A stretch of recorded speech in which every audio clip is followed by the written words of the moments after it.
à l'intérieur de cette petite graine et en train d'y mettre de la lumière et sous forme d'huile d'ailleurs. Hein.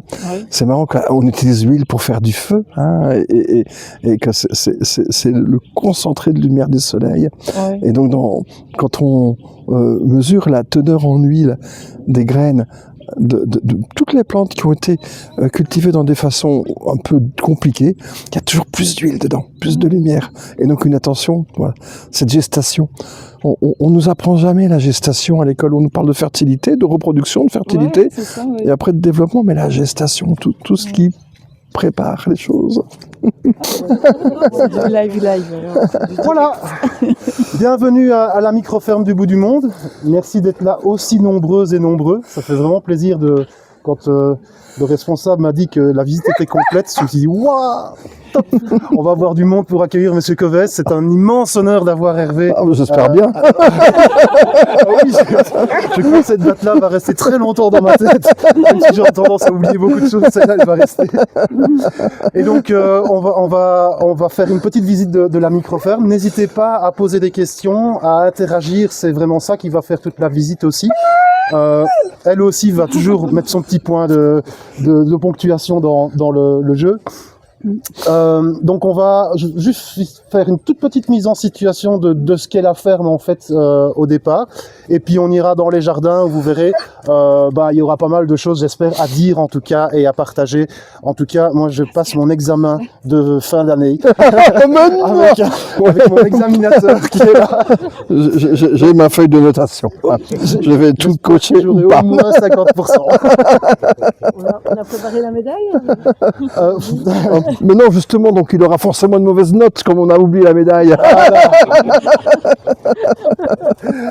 Alors, en fait, l'histoire a commencé ici en 2007.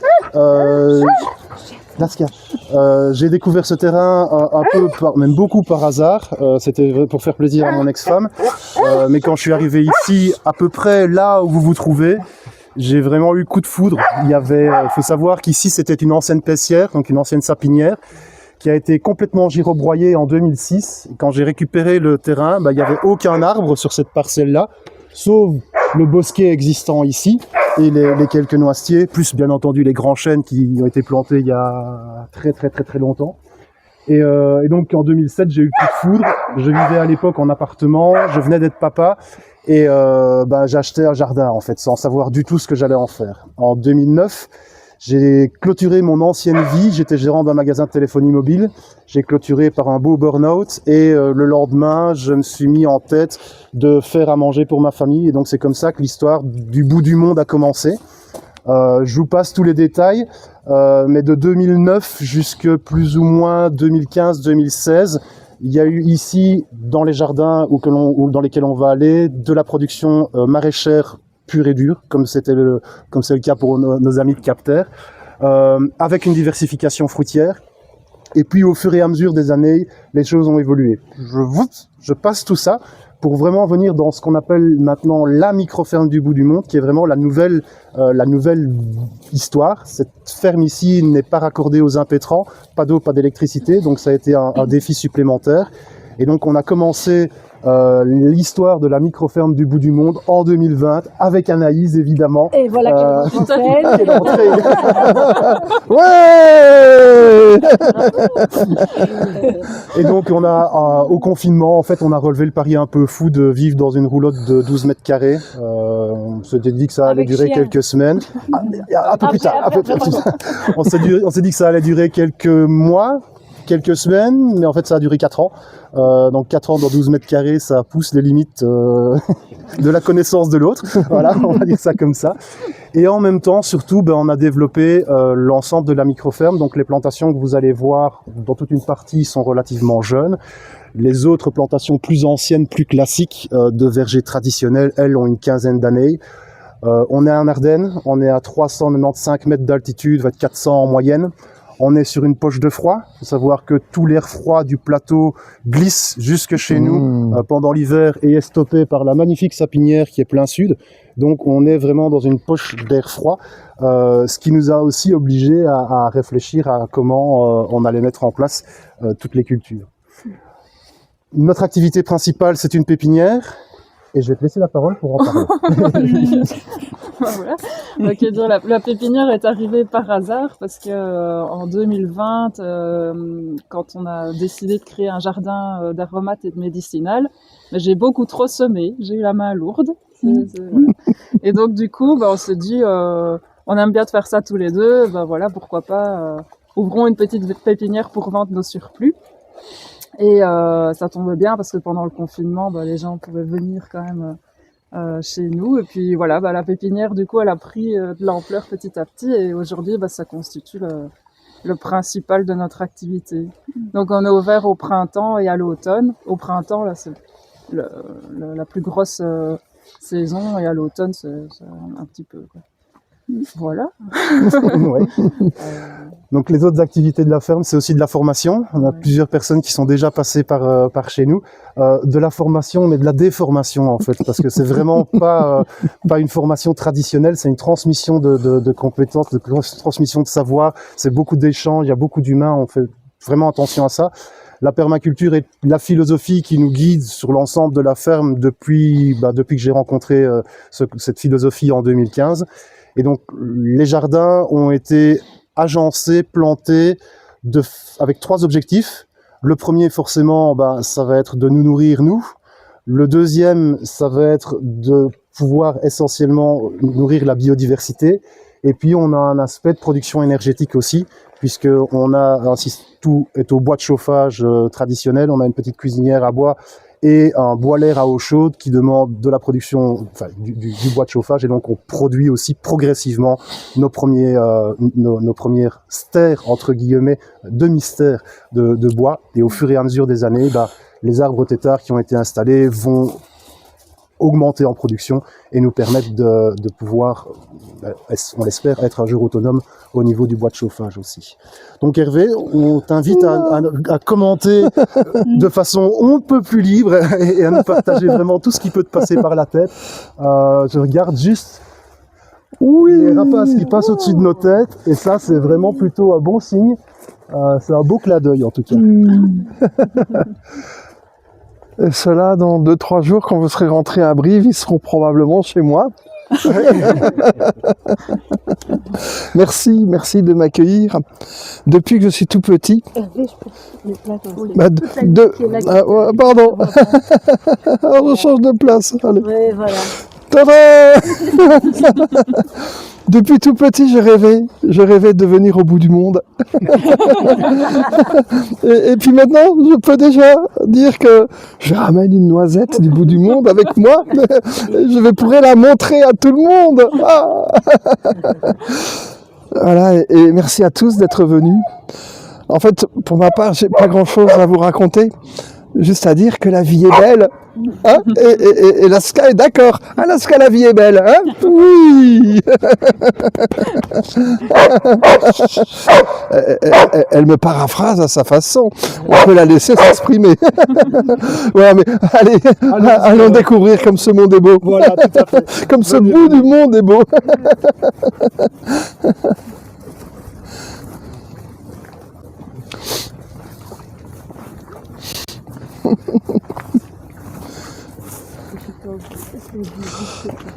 On a réinstallé ici tout du long, vous avez pu le voir, toute une série de jeunes arbres. Il y a un peu de châtaignier, il y a un peu de charme, il y a 2 sortes de chênes différents également. Tous ces arbres ont été plantés en collaboration avec la SBL Terra Nostra, Trogne de Wallonie, qui remet en avant en fait les différents trognes. Toute la ligne au-dessus, au fond, on voit encore des chaussettes qui sont présentes, des chaussettes plastiques, ce sont des peupliers qui sont là-bas. Et donc tous ces arbres vont être destinés à être trognés.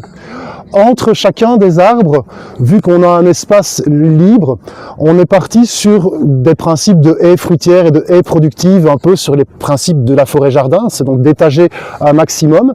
Et donc on va retrouver des plantes qui vont être au tout début fixatrices d'azote, et ici ce sont plutôt des plantes vivaces, soit à destination de la biodiversité, soit médicinales comme la guimauve qui est juste là à côté du chêne. Et donc ça a pour vocation de combler les espaces vides et de ne pas avoir la gestion de l'enherbement. Typiquement vous voyez qu'il reste encore pas mal de traces de chardon, des orties aussi. Ça ce sont des caractéristiques particulière de la microferme. C'est pas du laisser aller, c'est pas du manque de temps. Enfin, il y a un peu de ça quand même, mais il y a surtout un gros travail qui est fait pour la sauvegarde de la biodiversité. On sait que les populations d'insectes sont en train de chuter depuis plus d'une trentaine d'années en Europe. Et donc, il y a 3 ans, quand j'ai fait les foins, j'ai pas vu un seul papillon. Je peux vous dire que je me suis assis sur la terrasse et j'en ai chialé. Du coup, on a complètement changé, enfin, on a modifié notre façon de voir les choses et on a réinstallé toute une série de plantes hôtes et de plantes nourricières pour essayer de récupérer des papillons. Et cette année, on a eu le bonheur d'en avoir des quantités énormes et surtout des espèces qu'on n'avait plus vues depuis très longtemps, entre autres la belle dame que j'avais plus vue depuis au moins 15 ans et qui est revenue. Pourquoi elle est revenue? Parce qu'on laisse des chardons qui sont la plante hôte unique de la belle dame. Et donc c'est toujours des liens comme ça qui sont faits. Ces plantes qu'on laisse au fur et à mesure se développer, enfin tout cet aspect biodiversité, on l'a vraiment très fortement renforcé depuis le début, depuis les premières plantations en 2009. Et là vraiment depuis 2020, on a mis l'accent sur ces préservations comme je viens de l'expliquer. Et en 2023, suite à une étude qui a été faite avec le Parc naturel des Sources, qui est juste ici un peu plus haut, la microferme du bout du monde a été reconnue comme site de grand intérêt biologique par la région wallonne. On a 9 espèces de chauves-souris qui sont présentes. Merci. Ouais. Merci. C'est pas trop fort, il faut pas faire peur aux animaux. Ah oui, parce qu'on en a un en commun, et c'est lui qui nous a valu justement cette reconnaissance très rapidement. C'est le muscardin roux, puisque en faisant les haies fin septembre, plus ou moins à cette époque-ci, en 2023, on est post-pétrole. Même si vous voyez un tracteur là-bas, il est en panne. Il va traîner encore comme ça pendant au moins la moitié de l'hiver, j'en suis certain. Donc on essaie d'être le plus possible post-pétrole, et donc les haies, je les fais à la main. Ce qui m'a permis en fait d'entendre le muscardin, les jeunes muscardins qui piaillaient à l'intérieur du nid. Donc quand on dit qu'il faut tailler ces haies après le 15 août, enfin le 31 juillet, on peut même encore aller beaucoup plus loin parce que le muscardin est en nidification jusqu'à la fin du mois de septembre. Donc ici, tous les travaux de taille, de fauche et ainsi de suite seront tous entrepris dans les semaines qui arrivent. On a commencé il y a début de semaine passée parce qu'il y avait la visite aussi à débroussailler un petit peu les orties et ainsi de suite. Mais ça nous a permis par exemple d'avoir 3 générations de pans du jour sur les orties qu'on a laissées dans les jardins spontanément revenir. Donc il y a des choses qui sont dues au retard, mais il y a beaucoup de choses aussi qui sont pensées dans l'optique de laisser la biodiversité revenir. Ça nous a encore été bien marqué quand on a été faire la visite avec la promenade avec le Cercle des naturalistes de Belgique, puisqu'on a pu observer différents tariers, le tarier des prés, le tarier pâtre, dans des friches, là où l'humain n'intervient plus. Et là où il reste des graminées, il reste des ombellifères sur lesquels les oiseaux peuvent se pencher. Donc on a été éduqués dans une culture du propre, du beau, du rasé, du taille au carré. Depuis que je suis ici, je fais exactement l'inverse. On peut applaudir de nouveau.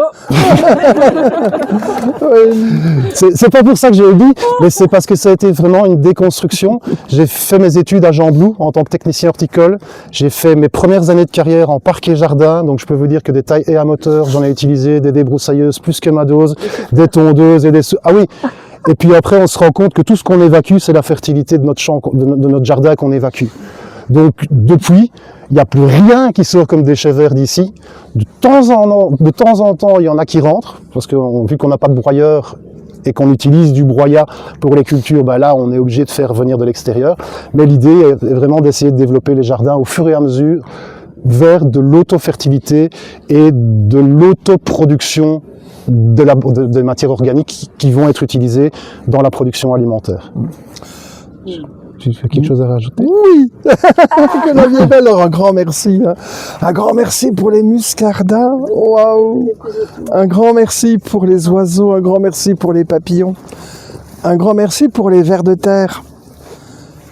J'ai cru comprendre et je vois que tu as rajouté des légumineuses arbustives entre tes futures trognes. Et on ne pense pas suffisamment aux vers de terre. Oui, tout le monde dit c'est bien, il faut des vers de terre et tout ça. Mais un ver de terre, c'est un animal. Ça a besoin de manger des protéines, donc des légumineuses.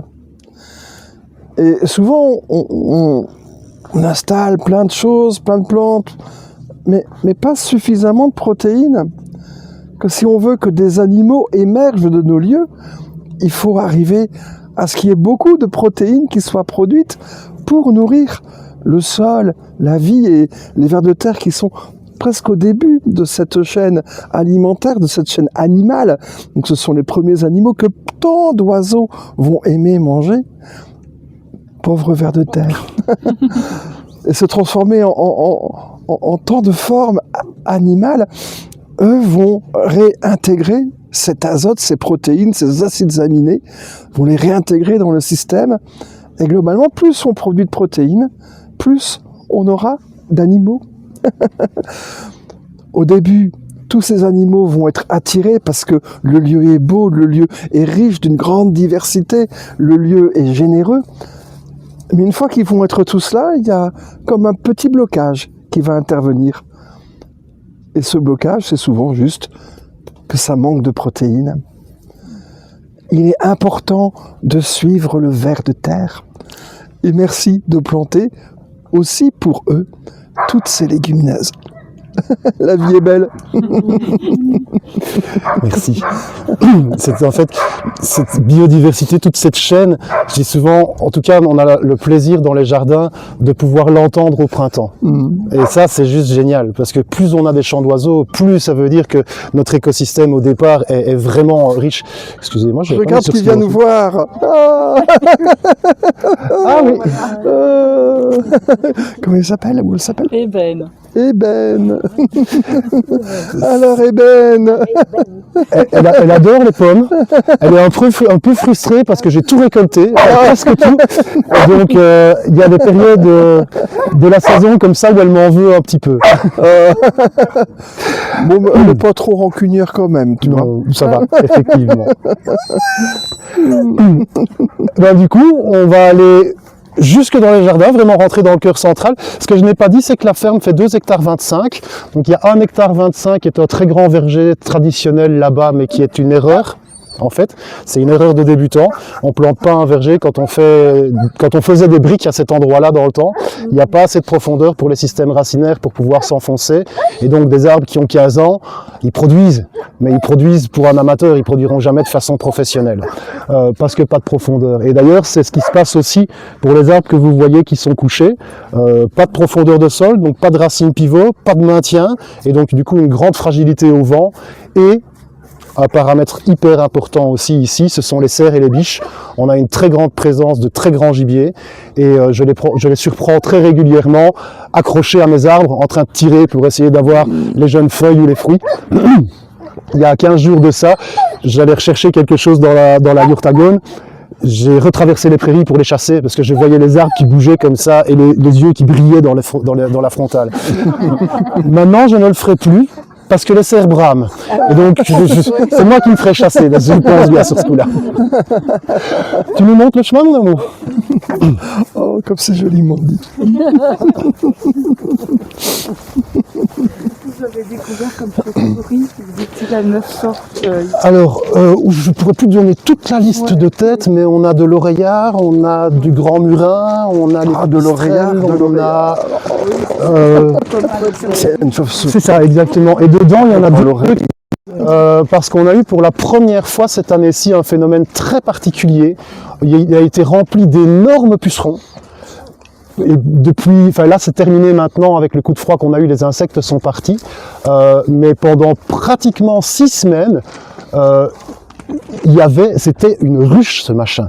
Il y avait des abeilles, des cirfes et des frelons. Énormément de frelons qui profitaient du fait, en fait, les pucerons, qu'est-ce qu'ils font? Ils sucent la sève, mais ils exècrent un miella, ou leur petite crotte, en fait, et ce miella est très sucré et attire énormément d'insectes qui viennent profiter de ce sucre-là. Et donc, on avait toute la chaîne alimentaire qui était reprise dessus, puisque j'avais les pucerons, les guêpes qui mangeaient le miella des pucerons, les frelons qui mangeaient les guêpes, les oiseaux qui venaient manger les frelons, enfin c'est un poste complètement hallucinant.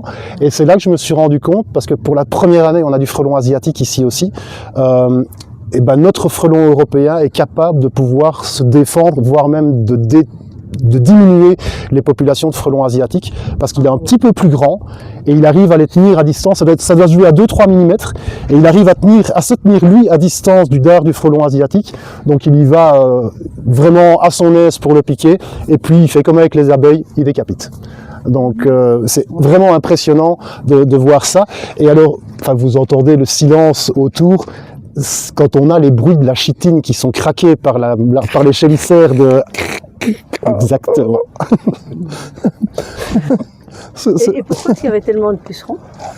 Ça, je n'en ai aucune idée. On a été dans une année... Oui. Je ne sais pas pourquoi il y avait tant de pucerons. Okay. Mais en tout cas, à certains moments, on peut avoir comme des invasions d'insectes. Des pucerons. J'aime bien qu'il y ait des invasions de pucerons, et notamment sur un saule. Parce que ça va moins concerner toutes les cultures qui vont être à côté. Et en étant plein de pucerons, tous les auxiliaires étaient là. Voilà. Et une fois que tout a été mangé ici, et que tous les auxiliaires se sont multipliés à foison, parce qu'il y avait beaucoup à manger, et bien en fait, ils ont commencé à avoir un petit peu faim, hein, ces auxiliaires, et à aller explorer, mais juste à côté, à l'endroit où ils sont. Hein, peut-être déjà sur d'autres saules, mais aussi ailleurs.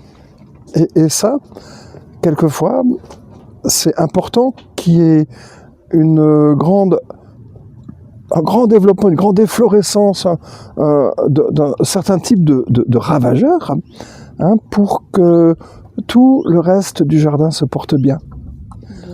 Comme de temps en temps, comme pour nous, on a une maladie une fois, et puis de temps en temps on a besoin, comme on dit, d'une piqûre de rappel, hein, pour que notre immunité puisse bien fonctionner. Et les pucerons sur ce sol ont été la piqûre de rappel de tout le jardin pour que l'immunité fonctionne bien en réactivant tous les auxiliaires qui permettent de bien réguler ce qu'il y a dans le jardin. Et c'est important donc quelquefois de laisser un arbre sous une forme plus libre, sous une forme plus exubérante, sans même penser à le trogner. Eh bien ça peut être bien. Parce que il produit tellement plus de biomasse que les autres que si un truc doit se multiplier abondamment, ce sera sur la plante qui sera là en abondance. Et si c'est une plante qui est sur le côté du jardin, c'est peut-être une bonne idée. Donc, peut-être qu'il aurait fallu le trogner, peut-être que non. À chaque fois, il est bon de se poser la question. Dans nos cultures conventionnelles, où on plante beaucoup d'une même chose, il n'est pas étonnant que nos poireaux, ou nos carottes, ou notre maïs, ou notre blé, deviennent le lieu de cette extravagance de développement de parasites. Autant que ça reste sur les bordures, sur les arbres qui savent bien le gérer, parce qu'un arbre a toujours beaucoup de réserves pour repartir. Aujourd'hui, qui imaginerait qu'il y a quelques semaines encore, cet arbre était couvert de gros pucerons? Il a bien passé le cap et il aura permis à tout le jardin, pas de réguler tous les problèmes, mais au moins tous les autres pucerons. La vie est belle. Merci, joli sol. Un marceau, hein. Marceau, oui. Ouais. Je me méfie toujours des sols parce que d'une région à l'autre, quelquefois, ils peuvent avoir les mêmes feuilles, mais pas les mêmes noms. Donc voilà, donc je me suis pas trompé, c'est bien marceau. Parfait, merci. Attends, lui, juste derrière toi, ce tilleul aux feuilles étonnantes. Vous le connaissez, ce tilleul? Oui, présente-le-nous. C'est le tilleul de Henri, tu as reconnu Max, hein. Le Tilia henriana, c'est effectivement dans la grande famille des tilleuls, il est extrêmement intéressant parce qu'il est en décalé dans la floraison. Donc comme on fait fort attention au butinage et aux différents insectes pollinisateurs, il arrive vraiment parfaitement à propos pour nourrir les abeilles à une époque où on est dans un creux de production pour les butineurs. C'est-à-dire ? On est dans le courant du mois d'août, fin juillet, début août, où la plupart des grands arbres ont déjà terminé leur floraison, ils sont tous en fructification. Lui, il arrive à ce moment-là. Et comme tous les saules, les inflorescences peuvent être utilisées en tisane, les feuilles en salade et réduites en farine éventuellement. Et donc, ce sont ces points relais, pardon, ces points relais avec des végétaux ligneux que j'essaye systématiquement de garder, même dans la zone où on arrive dans le potager. Pardon. Puisque, bien sûr, les potagers en carré ont un aspect plutôt didactique, mais les jardins, même si eux sont complètement enherbés, sont encerclés, truffés, en lien direct avec des plantes ligneuses qui ont un rôle hyper important dans la transmission des éléments nutritifs. Tu peux nous en dire plus, Hervé ? Déjà, tilleul de Henri, de cette floraison si joliment décalée, c'est bon pour les abeilles, mais c'est bon aussi pour nous. L'odeur, le parfum du tilleul a quelque chose d'apaisant et on dit même que ça peut rendre amoureux. Et donc, dans notre jardin, et surtout quand il est beau, il y a tant d'occasions de tomber amoureux de la vie, du vivant, des fleurs, des oiseaux, des champignons et de tout ce qui y vit, et des êtres qui y vivent aussi. Donc voilà, ça fait des petites piqûres de rappel. Ça sent le tilleul. M'autoriserais-je à tomber amoureux aujourd'hui? Vais-je continuer à avoir autant peur de l'amour? Ouais, il est bon pour nous aussi, pour notre mental et pour nos passions. Et il a une autre particularité, c'est qu'il vit avec des champignons qui sont très proches de ceux du jardin, et notamment de tous nos jardins forêts. Mais il a aussi la capacité de vivre avec les champignons de la forêt. Et entre le milieu forestier dense, froid, où poussent ces champignons merveilleux, ces champignons qu'on aime manger, et le jardin, où il y a plus de lumière, et où poussent des champignons, mais qu'on ne mange pas, qui sont des mycéliums, des mycorhizes, des choses absolument invisibles. Quelquefois, il y a une confrontation entre les deux mondes, et beaucoup de gens me disent « Mais oui, à côté des arbres, ça ne pousse pas ». Et c'est vrai, souvent, ça ne pousse pas à côté des arbres, parce que la forêt n'est pas le milieu ouvert où se trouvent toutes les plantes que j'aime manger. Et ce tilleul, en particulier, est capable de faire la médiation entre les deux mondes, d'équilibrer les choses, de faire en sorte que le monde sauvage des bois et le monde généreux de notre jardin puissent coexister sans conflit. Du coup, c'est de nouveau les endos. Oui, voilà. Et lui, il est ectando, mycorhizien. Il peut avoir les deux types de champignons et les accueillir simultanément. Voilà. Le noisetier peut faire pareil, mais le noisetier, dans le temps, quand il débute, il est plutôt de lisière. Quand il vieillit, il devient des bois. Donc il commence jardin, il finit forêt, mais c'est soit l'un soit l'autre, c'est rarement les deux ensemble.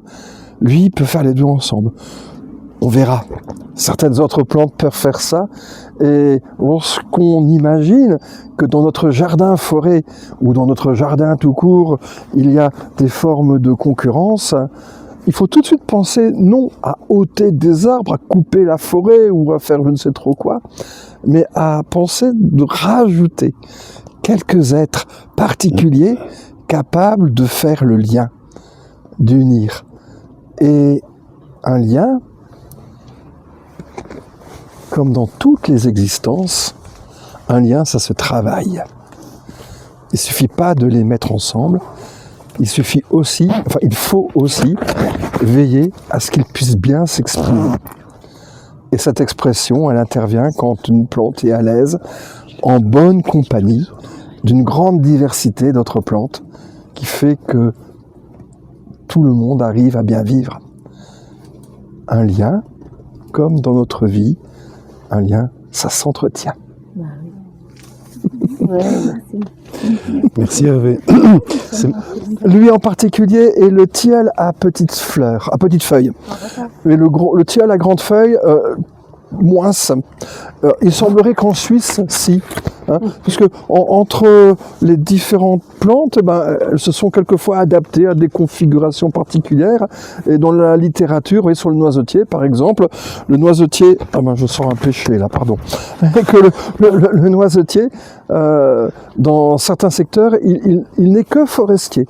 Il est incapable de parler avec les plantes des prés et les plantes du jardin. Et en autre lieu, c'est le contraire. Et en autre lieu, il peut faire les deux. Hein. Plus on va vers le nord, plus il sait faire les deux, mais l'un après l'autre. Voilà. Il y en a d'autres comme ça qui font. Oui. On va les voir. Les autres, les tisanes ou pas celui-là? Oui, à mon avis, oui. Moi, j'ai trouvé que les feuilles, ils sont un peu plus coriaces Oui, en on salade que les tilleuls à petites feuilles, par exemple. Mais c'est beau. Alors, j'ai eu la chance de rencontrer tout un groupe à Genève avec, j'ai oublié son nom, la première personne chez qui j'ai dormi, Avec Anne? avec Anne. Anne Goldschmidt. Voilà, avec Anne, qui travaille justement sur la valorisation sous forme de farine de toutes les feuilles de beaucoup d'arbres. Et il y a un merveilleux projet avec des scientifiques qui suivent ça, des nutritionnistes, et aussi donc de grands espoirs là-dedans. Si c'est un petit peu coriace, la qualité nutritive est de façon surprenante, très forte. Surprenante pour les gens qui regardent ça pour la première fois. Mais quand on a compris que cette plante-là fait du lien entre plein d'autres arbres, on comprend aussi qu'elle a accès à des ressources très supérieures à ce que quelqu'un qui ne sait vivre que tout seul ou avec peu de relations a. Cet arbre-là peut aussi bien profiter de ce que les conifères qui sont à côté peuvent apporter que ce que la petite bourrage qui est à son pied pourra aussi lui apporter. Et donc, comme les nutriments se transmettent, s'échangent, se transforment, évoluent dans une alchimie que nous ne comprenons pas bien, il faut bien le dire, mais ces arbres-là ont une richesse supplémentaire. Et ça ne m'étonne pas que de façon qualitative, ils aient une composition qui soit bien meilleure pour les êtres qui les mangent. Fussent-ils des humains, mais plein d'autres bestioles. On a déjà parlé de tous les pollinisateurs qui viennent profiter de leur nectar, de ces sucres précieux qu'il sait bien produire. Ah, comme la vie est belle. C'est marrant. C'est marrant que tu dises que c'est l'arbre qui autorise l'amour, parce qu'on l'a rencontré en fait lors de notre premier voyage, lors de nos premières semaines de rencontre. Donc effectivement, il a quelque part ouvert l'amour, et c'était en France, c'était au conservatoire d'Émilie-la-Forêt. En fait. Donc, merveilleux. Ce parfum, que tu en parles, il est revenu comme une Madeleine de Proust. Merci pour ce souvenir. Mais en fait, dans votre coup de foudre, vous êtes pour rien du tout. C'est lui qui a tout fait. Vous avez été manipulé par un tilleul. Merci tilleul. Merci tilleul. Il a été planté il y a 3 ans. Oui, il y a 3 ans. C'était comme ça. Oui, à peu près. Il devait être à peu près. Attends, si on regarde les pousses. Mais les dernières pousses, rien que les pousses de cette année. Elles sont costaudes. Hein. Ouais. Ah oui. Ouais. Oui. Ça fait aussi des petits papillons comme ça, les fruits. Oui, c'est vraiment le même genre.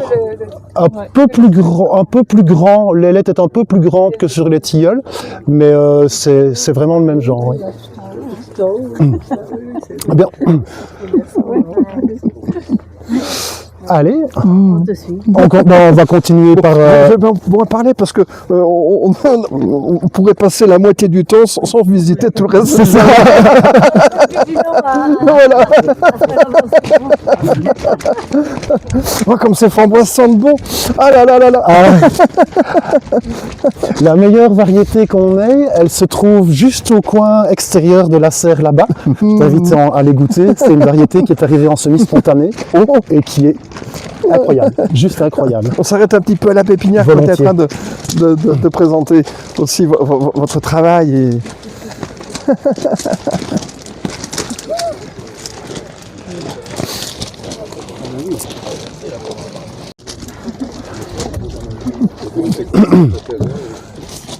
Donc, comme Anaïs en a parlé tout à l'heure, on a en 2020 lancé une pépinière qui n'est pas une pépinière qui n'est pas une pépinière de plus. Je vois Max qui est à côté de nous, qui fait aussi le même travail. On est collègues, mais en 2020, l'idée, ça a été on créait les jardins de plantes médicinales, et pour pouvoir avoir accès aux différentes variétés qu'Anaïs voulait cultiver, que je ne connaissais absolument pas, il a fallu faire 7 ou 8 semenciers différents. Et on s'est dit, mais c'est pas possible que quelqu'un qui veut faire un jardin médicinal chez lui soit obligé de faire autant d'achats de semences. Et donc on s'est dit qu'il y avait vraiment un créneau à prendre là-dedans, et donc on s'est vraiment lancé sur les plantes médicinales dans un premier temps. Sont venus après s'installer les petits fruits, qui sont aussi une belle valeur. On essaye aussi de démarrer un peu de la conservation de variétés anciennes avec des pommiers qui sont juste sur la table là derrière, qui sont des variétés qu'on ne retrouve pas au catalogue. On a eu la chance de passer chez un ami qui a beaucoup de mal à continuer à entretenir son verger et qui va probablement être vendu. Donc du coup, pour ne pas perdre ses collections qu'il a mis toute une vie à installer, on a été rechercher des greffons qu'on a remis en place ici. Mais c'est pas si simple de greffer comme ça, même si j'ai eu un très beau taux de réussite au printemps. Vous voyez qu'il n'en reste pas beaucoup, parce que la sécheresse qu'on a eue cet été a fait en sorte que tous les greffons ont cuit, et ça, je m'y attendais pas du tout. Donc, note pour plus tard, sur des jeunes greffes, remettre un ombrage pour essayer d'éviter la problématique. Donc toutes ces plantes vivaces annuelles sont destinées à un usage soit médicinal, soit alimentaire, soit purement et simplement pour la biodiversité. Comme on a vu le patoire chanvrine tantôt dans les bords, c'est vraiment l'idée de pouvoir remettre ces plantes-là pour nourrir le jardin. Je vous ai dit jusqu'en 2020, j'étais maraîcher. Maintenant, je suis même plus maraîcher, je suis pépiniériste et autonomiste, on peut appeler ça comme ça. Mais il n'y a plus vraiment de production de légumes à proprement parler. Mais quand on a mis en place les jardins en 2020, que les premières plantes médicinales sont installées dans les jardins, la biodiversité a explosé. On avait déjà beaucoup de bestioles, mais on a eu des pollinisateurs comme je n'en avais jamais vu dans les jardins, des nouvelles guêpes, des nouvelles abeilles, vraiment extraordinaires. Et je crois que tu dis, c'est surtout ça, c'est la biodiversité. 30 plantes par strate, c'est ça? Ouais, c'est un bon début. Ouais. Donc, je t'en prie. Pourquoi les plantes soignent? C'est étonnant. Certains disent que les pierres soignent également. Que le soleil, que la lune, que le vent. Mais dans le monde des plantes, il y a quelque chose de particulier. C'est que lorsqu'on est plante, généralement, on est quelque part et on ne peut plus bouger. Et comme on ne peut plus bouger, eh bien on a besoin des autres plantes pour bien vivre. Prenez l'exemple de cette camomille. La camomille, nous l'utilisons pour quoi? Nous, humains. Apaiser, calmer, endormir. Quelquefois aussi un peu pour la digestion, surtout la digestion du soir, quand on a un peu trop mangé. Ma grand-mère l'utilisait également pour soigner les yeux fatigués. Hein, et donc je me rappelle encore qu'elle faisait une tisane très très concentrée avec un morceau de coton ou un gant de toilette, même quelquefois elle nous le posait sur les yeux quand on avait les yeux fatigués ou des allergies ou des choses comme ça. La camomille prend soin, mais pas que des humains. J'ai rencontré une vigne un jour qui était au bord du burn-out. Tant le producteur qui l'a qui l'entretenait, voulait lui faire produire une grande quantité de raisins. Le producteur savait s'y prendre. Il paraît que du côté, je ne sais pas bien le dire, d'Overy, voilà, qu'il y a des gens qui savent produire des raisins gros comme des pamplemousses, ou presque. De dire que voilà, on sait, on a inventé des tas de systèmes pour arriver à ce que les plantes produisent aux limites de ce qu'elles peuvent offrir, de ce qu'elles peuvent donner, et quelquefois aux limites de ce qu'elles peuvent supporter. Et dans cette vigne-là, qui était grande de plusieurs hectares quand même, il y avait plein de camomilles. Pas celle-ci, la matricaire fausse camomille, mais qui produit aussi le même type d'huiles essentielles. Et en regardant les choses de plus près, on s'était rendu compte qu'un champignon particulier réunissait la camomille à la vigne, et que cette vigne surmenée trouvait une forme d'apaisement dans cette relation-là. Vous voyez comme c'est étonnant. Et ce qui est encore plus étonnant, c'est que le vigneron en question, sa femme se disait quelque chose comme un petit peu sorcière. J'aime bien ça, parce que c'est elle qui le disait, et elle s'y connaissait très bien dans toutes les plantes médicinales. Et je voyais son mari toujours énervé, toujours excité, jamais content de lui, toujours à vouloir faire et toujours refaire, hein, dans une forme d'exigence qui était aussi peut-être assez proche du burn-out. Elle disait, mais mon mari, il va s'épuiser. Hein, et les enfants, ils veulent même plus reprendre le site, ils veulent plus vivre ici, tant le mari était compliqué et dur à vivre. Et elle me disait, mais tu sais Hervé, j'ai mon secret.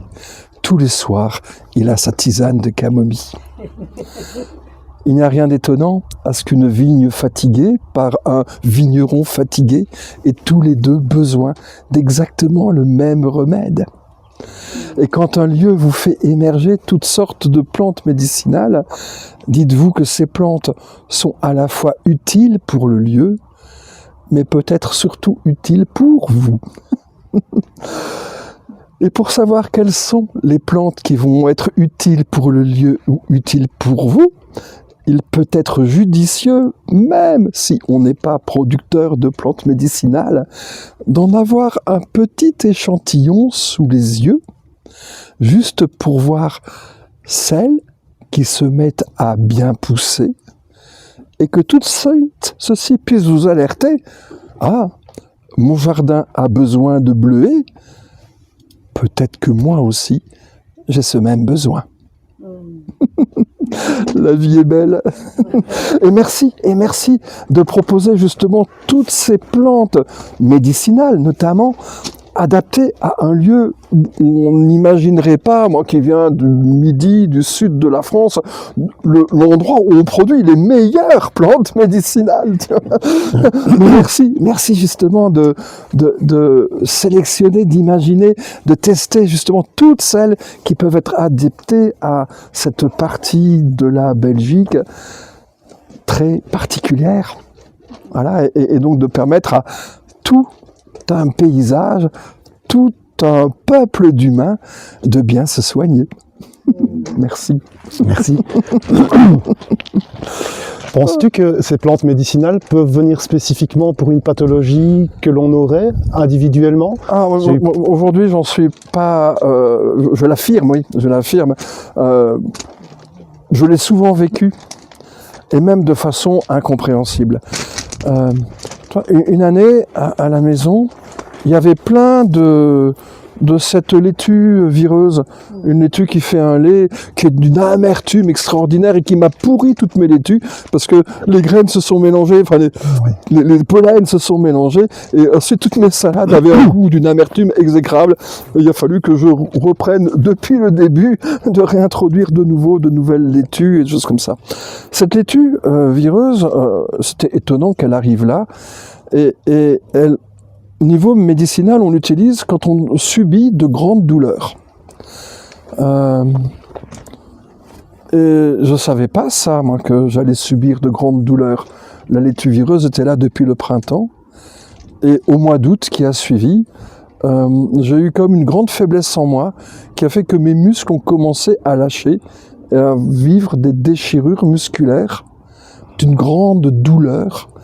Et en prenant mon petit bréviaire qui explique quelle plante soigne quoi, la première, celle qui était tout en haut de la liste, c'était la laitue vireuse. Voilà, et d'être attentif, mais pour savoir, dans nos milieux qui ont tellement perdu en biodiversité, à un moment donné, il peut être judicieux de proposer à notre lieu une grande collection de plantes, en plus de toutes celles qui vont venir un peu plus sauvagement, et que dans les deux puisse émerger ce qui nous fait du bien, et en tout cas ce qui fait du bien au jardin. Hein. J'aime bien soigner les plantes par les plantes. Hein. Quelquefois, on se contente d'acheter quelques huiles essentielles ou des choses comme ça. Mais chaque fois que j'utilise une huile essentielle pour tenter de soigner un arbre un peu chétif, une plante un peu malade, un fruit un peu délicat, tout de suite, je mets dans ma liste de toutes les plantes qu'il faut que j'introduise chez moi, la plante qui a permis de produire cette huile essentielle pour qu'elle soit présente sur place. Imaginez qu'avec ces réseaux de mycorhizes, ces champs mycorhiziens qui permettent aux plantes d'échanger tout ce qu'elles ont de précieux entre elles, eh bien, si une plante est capable de produire quelque chose d'aussi précieux qu'une huile essentielle, cette huile pourra circuler par sève interposée de la sève d'une plante qui sait la produire à la sève d'un champignon qui sait la transporter jusqu'à la sève d'une autre plante qui peut en avoir besoin.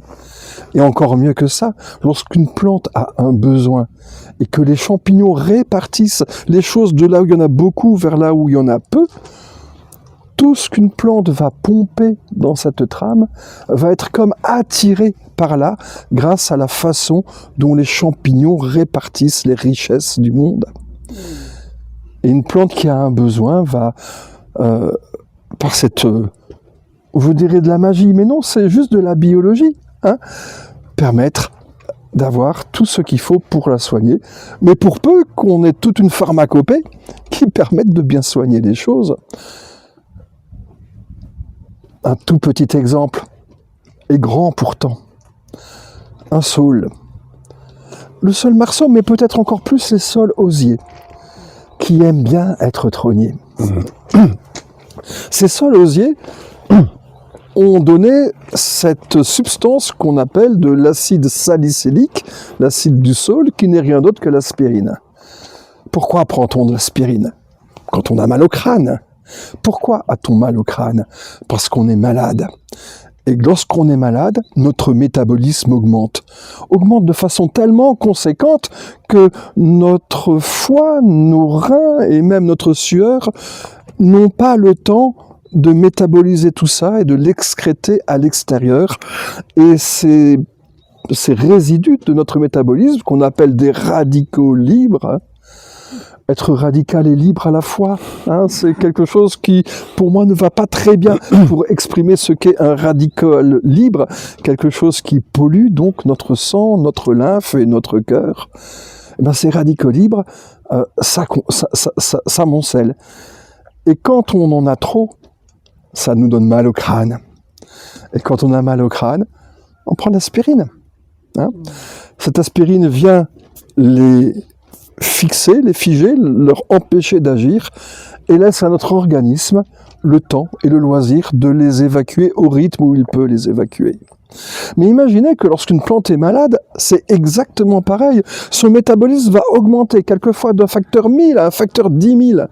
Une plante est capable de fonctionner 10 000 fois plus vite quand elle est malade que lorsqu'elle est saine. Et donc les radicaux libres qui vont se produire à l'intérieur vont être tellement importants, et pour une plante, c'est même plus grave que pour nous, parce que nous, on a des reins, on a un foie, on a de la sueur. De ces trois choses, la plante n'a que la sueur. Et donc tous ces radicaux libres ne pourront pas s'éliminer.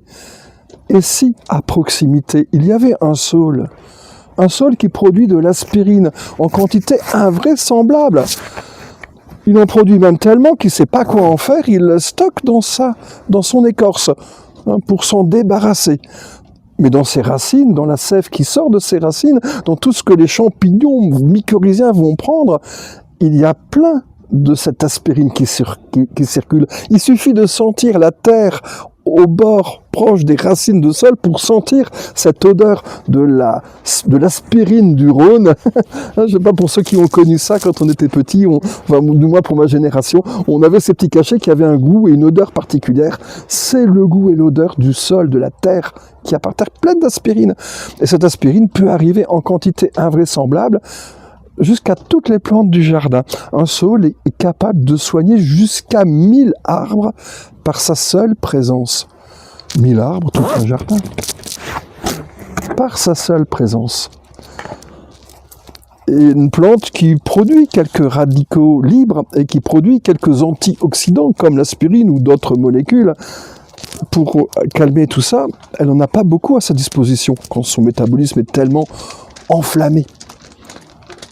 Les plantes partagent les choses et il est étonnant de voir que certaines plantes ont un charisme, une mission particulière qui leur fait produire beaucoup de certaines substances, beaucoup et tant, qui fait que tout le monde, toutes les autres plantes peuvent en profiter. Le sol offre l'aspirine et on a vu plein d'autres choses à son écosystème. Toutes les autres plantes ont aussi maintes choses à offrir, à partager. Et comme les plantes donnent tout ce qu'elles ont en excès, elles reçoivent sans difficulté tout ce dont elles manquent, tout ce dont elles souffrent, tout ce qui fait qu'elles sont faibles, qu'elles sont fragiles, mais que toutes ensemble, elles vivent bien. Ah, que la vie est belle. Merci, au saule.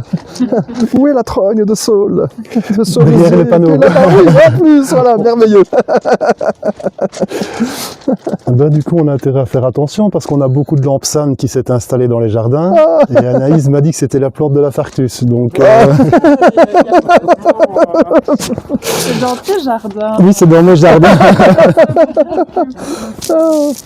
Oui. Mais voilà. Les fractus, il y avait un livre qui s'appelait La fracture du myocarde. J'aime bien, comme le cœur qui est malade, de plein de temps de façon différente. Surveille ton cœur. Oui, je vais y faire très attention.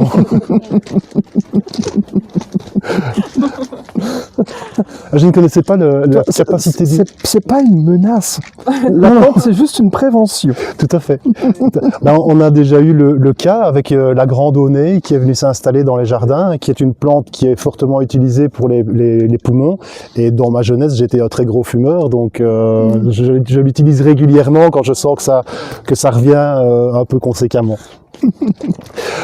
J'ignorais que le saule pouvait soigner 1000 arbres, comme tu viens de le dire. Je regarde juste derrière nous le petit pêcher qui vient d'être planté. C'est le même principe avec la ciboulette qui est installée au pied. Ils sont très souvent malades de la cloque chez nous, et le fait d'avoir installé de la ciboulette ou de l'échalote rose vivace également a permis de diminuer les problèmes de cloque de façon très très importante. Merveilleux. On les verra là-bas d'ailleurs. Les deux pêchers, on passera par là tout à l'heure. Les deux pêchers, celui de gauche, pêche blanche, a justement des échalotes au pied. Celui de droite n'en a pas, et on a eu directement la différence cette année-ci avec de la cloque d'un côté et pas de l'autre. Donc, on travaille évidemment beaucoup avec les associations de culture. Comme je disais au départ, j'étais maraîcher, donc là on va descendre un petit peu vers la suite des jardins, passer devant les serres, et vous verrez des vestiges d'associations.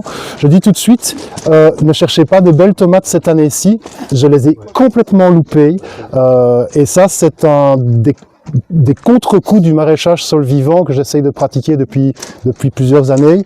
Et là, j'ai trouvé la réponse dans le livre de Francis Bucaille sur revitaliser les sols, de ce qui s'est passé comme mécanisme en début de saison et pourquoi j'ai loupé mes tomates. En fait, j'étais trop loin dans les capacités de récupération hydrique du sol, et donc avec les cultures d'arrière-saison qui étaient des moutardes et que j'ai considérées comme des engrais verts, je les ai laissés aller trop loin en développement avec une faiblesse d'arrosage parce que je me consacrais ici avec les réserves d'eau qu'on avait par rapport aux serres.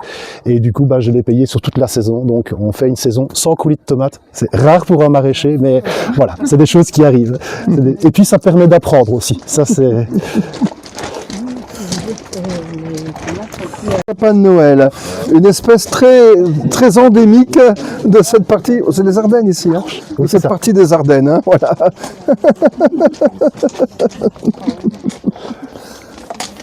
Oui, ça fait partie de la jungle et c'est ça qui est aussi très chouette, vu qu'on n'est plus maraîcher, que je n'ai plus d'obligation de devoir vendre du légume, ça permet d'aller sur des expressions du végétal complètement différentes, en laissant vraiment un maximum s'exprimer le semi-spontané.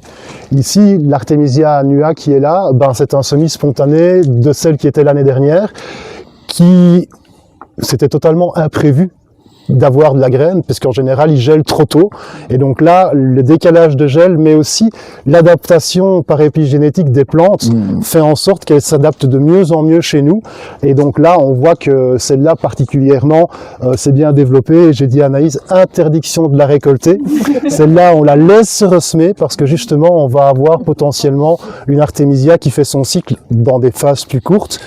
Cette année, on a une année vraiment bénie des dieux. Elle est exceptionnelle au niveau météo, puisqu'on n'a quasiment pas eu de gel depuis début février. Mais l'an dernier, on a fait 3 mois et 3 semaines de culture sans gel. Donc il a gelé la dernière fois début juin et la première suivante, la gelée suivante, c'était mi-septembre. Donc c'est vraiment très très court pour faire de la culture ici, ce qui explique aussi pourquoi j'ai arrêté de faire du maraîchage professionnel à cette altitude-ci. Ça vaut pas la peine pour des fenêtres de production aussi courtes. Maintenant, ça reste bien entendu une très chouette diversification. Et donc on laisse vraiment la porte ouverte au semi-spontané.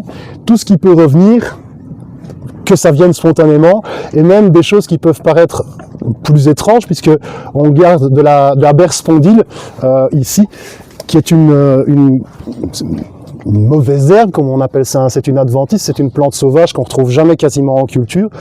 Mais Anaïs m'a appris que c'était une excellente plante à consommer au printemps. Donc du coup, quand elle est venue s'installer dans la serre, je dis pourquoi est-ce que je la retirerais alors qu'elle me produit de la nourriture? On fait des quiches, on fait du jus. Et c'est une plante très refortifiante, donc ça vaut la peine qu'elle prenne une place dans l'écosystème. Je suis très inclusif pour ça dans mes jardins. Tout ce qui pousse peut pousser. Une adventice ne me pose absolument pas problème.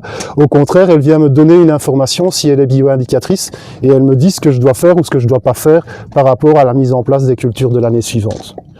Puis il y a des choses qui reviennent spontanément. Je réponds à ta question en même temps. Ces grands machins bruns qui restent, c'est de la roche rouge. Et ben ça, ce sont nos premières récoltes de printemps, s'il te plaît. Ce sont nos premières récoltes de printemps. Toutes les salades entre le mois de mars et début mai, c'est que du désherbage. C'est que du désherbage. Et c'est des mesclins qu'à l'époque, on vendait dans un bistrot, un bar à cocktail qui raffolait des différents produits. Et pour avoir mangé ici, je peux vous assurer que le désherbage est plutôt bon.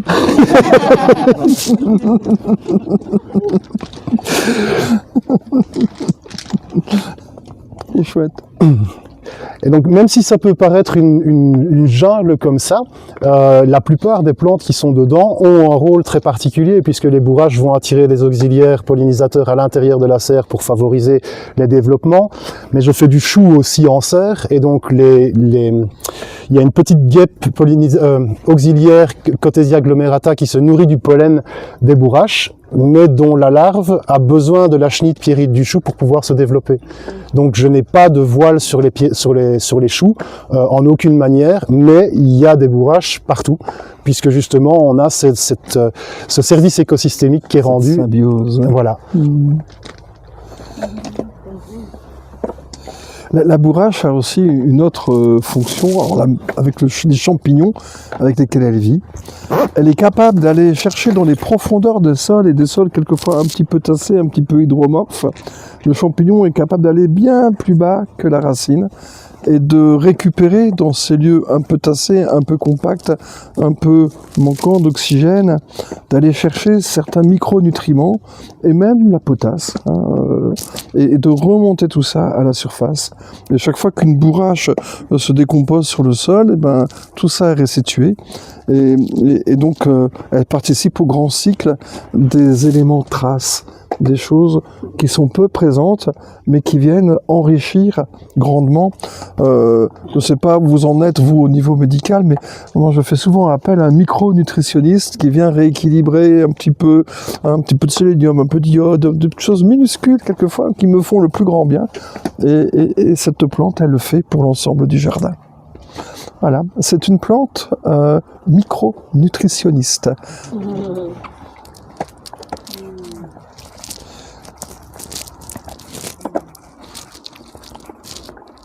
Je note en même temps. J'en profite. Et puis les soucis, oui. Ici, on cultive les soucis. Et je pense qu'on mange aussi les soucis. Oui. Voilà. Cultivez vos soucis. Et aimer le milieu. Non, ça c'est une autre histoire.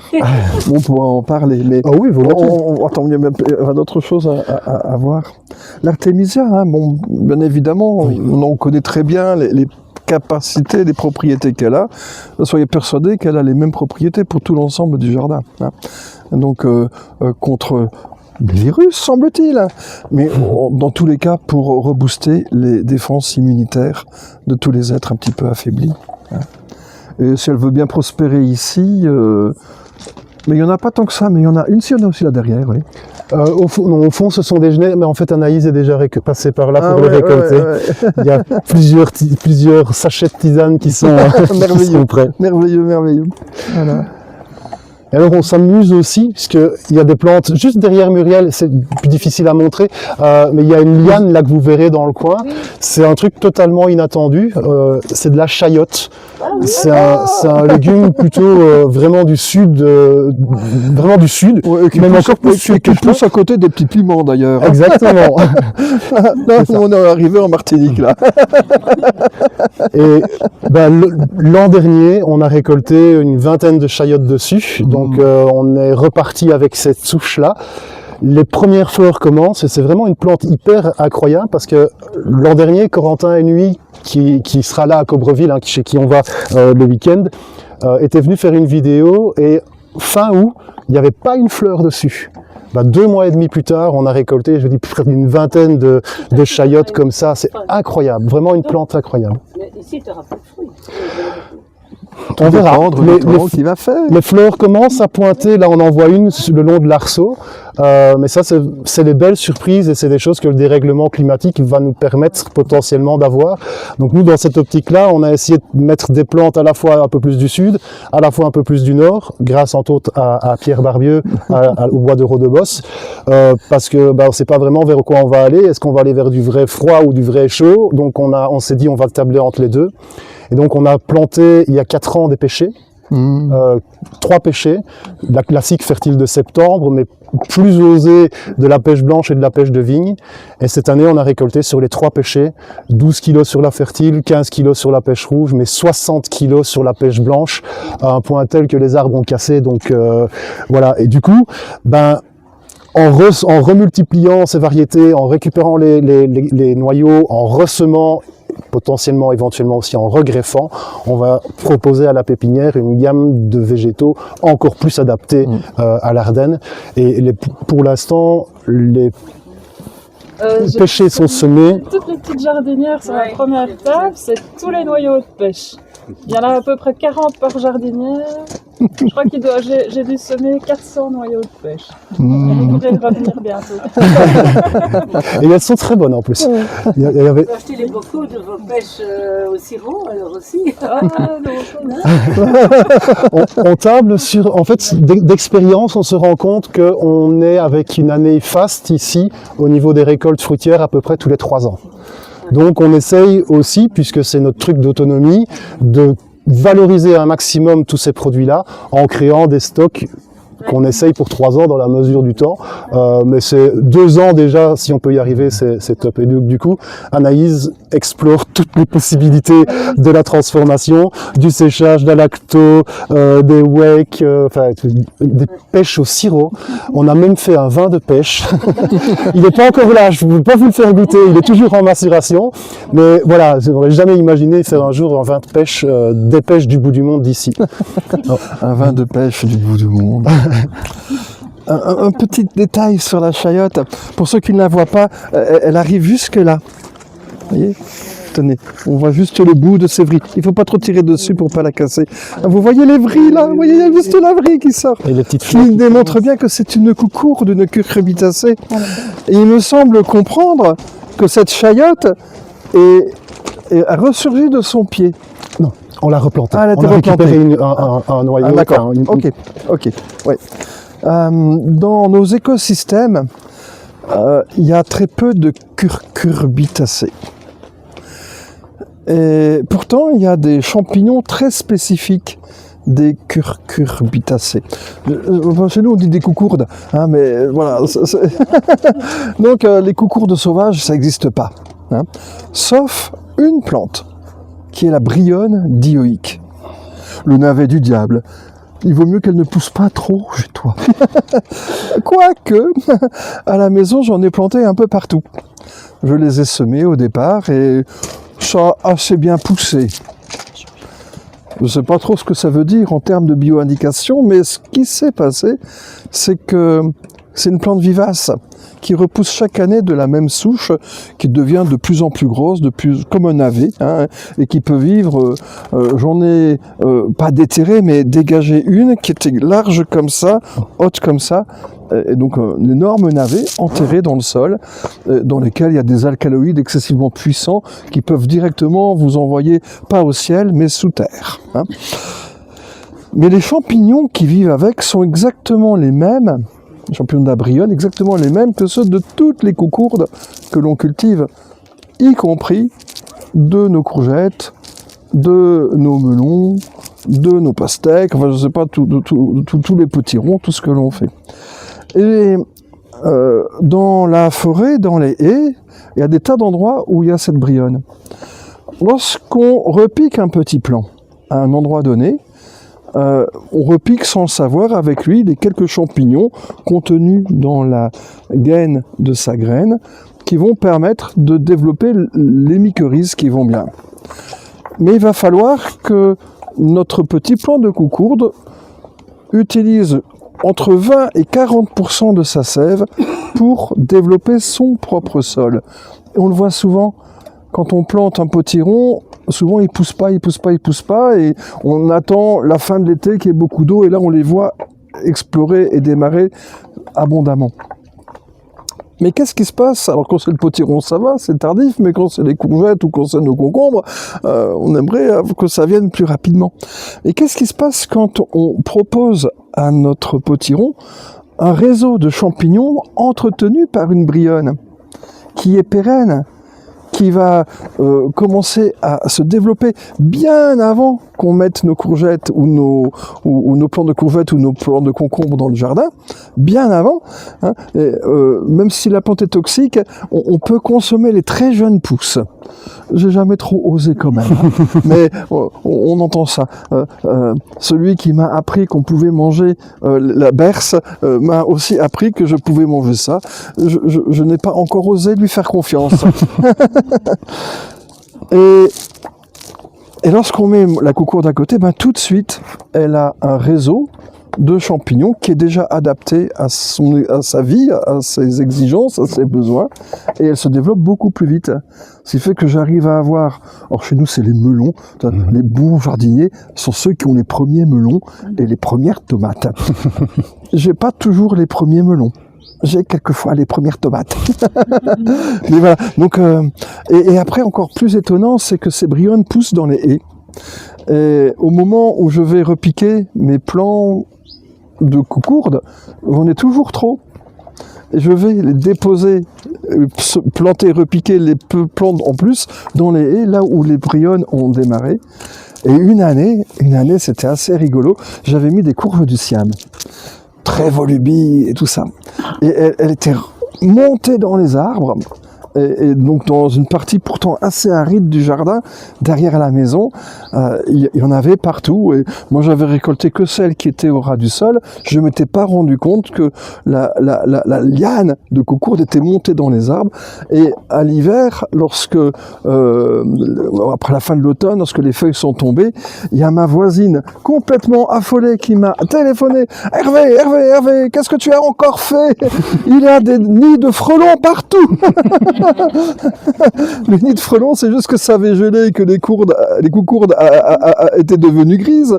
Mais il y en avait effectivement partout. Ça se peut pas qu'il y ait des nids de frelons en grande quantité dans les arbres. Mais finalement, on les a laissés. Ça nous a fait de très belles décorations de Noël, en indiquant quand même, attention, risque de chute de coucourdes. Pour que les gens n'aillent pas trop traîner en dessous. Voilà. Et les mycorhizes, oui, ces mycorhizes, c'est toujours extraordinaire. Et on a intérêt à avoir quelques plantes vivaces de toutes nos familles de plantes. Pour la coucourde, je n'ai trouvé que la courge du siam, mais si elle voulait devenir pérenne, si elle arrivait à résister, elle pourrait très bien être une très bonne candidate pour ça dans nos jardins, hein, avec cette... Et pour les tomates, nos pommes de terre et tout ça, des solanacées, et bien en fait on en a une qui s'indique particulièrement, c'est les baies de goji. Ah oui. Plante vivace qui démarre très tôt au printemps, bien avant qu'on démarre, nous, à repiquer nos tomates, ce qui fait que les champignons, le sol qui convient bien à toutes les plantes de la famille de Solanacées sont déjà bien en place. Les baies de goji, chez nous, il y en a aussi la douce amère, et puis après on a plein de petites Solanacées plus méditerranéennes, dont je tairai les noms parce que je ne sais pas si... Mais peut-être qu'avec le réchauffement climatique, il faudra penser à planter les mêmes plantes que sur la Riviera, le long de la Méditerranée. Ah, merci à toutes ces plantes. Petite question, du coup, quel est les petites plantes comme par exemple le guillon, le champ d'action? Ouais. Alors, moi, je vais repiquer directement au pied, c'est là qu'il y en a le plus. Après, les champignons ont des habitudes à largement explorer. Et souvent, on dit que par rapport à la taille qu'a une plante dans son développement maximum de l'année, les champignons vont jusqu'à 1,5 fois à 2,5 fois la même taille. Pour un plant de groseille ou de cassis qui va être à cette hauteur-là, donc sur 1 mètre de haut, les champignons, c'est 2,5 jusque-là. Tu vois, si lui c'était un groseillier de 1 mètre de haut, et bien toi tu pourrais bénéficier de son réseau à lui. Hein. Donc sur une brionne qui peut devenir très importante, je pense que ça peut aller assez loin, mais je ne l'ai jamais vraiment mesuré. Hein. Le baies de goji, pareil. En fait, ce que j'ai fait à la maison, c'est que sur le tour des serres, j'ai mis plein de plantes vivaces, plein de plantes médicinales également. Quelques boutures de saule, hein, que je trogne, que je coupe pour pas que ça me fasse trop d'ombre. Mais oui, toutes ces plantes médicinales qui me prennent soin de moi, qui prennent soin du jardin, qui prennent soin de nous. Hein. Nous sommes un. Vous me voyez? Je suis mon potager. Et ton pote âgé.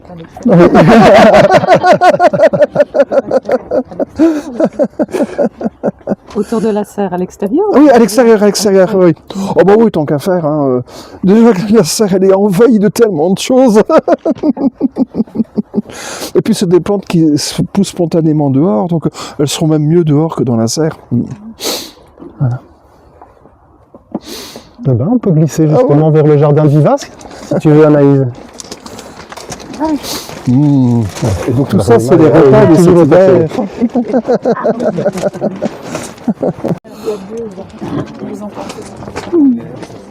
J'ai un petit couplet juste pour honorer ce pied de tabac. Plante sacrée dans beaucoup de cultures. Lorsque j'étais tout petit, j'habitais en Alsace avec mes parents et j'aimais aller récolter le tabac en été. On récoltait toutes les feuilles en 3 temps et une fois que on taillait les fleurs, hein, pour pas que ça épuise le plomb et qu'il y ait des plus grosses feuilles. Mais par contre, quand la récolte était finie, avant de retravailler le sol et d'attendre l'automne pour le faire, eh ben, le tabac avait la chance de pouvoir abondamment fleurir. Et la nuit, Avez-vous senti le parfum de la fleur de tabac?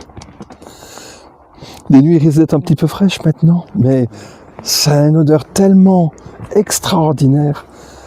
Je pense que l'odeur du tabac m'émeut beaucoup plus que m'a ému le tabac à l'époque où j'en fumais beaucoup. D'accord. Le tabac produit de la nicotine. Vous le savez tous. La nicotine, c'est pas notre ami. C'est quelque chose de méchant. Quelque chose auquel il faut faire attention.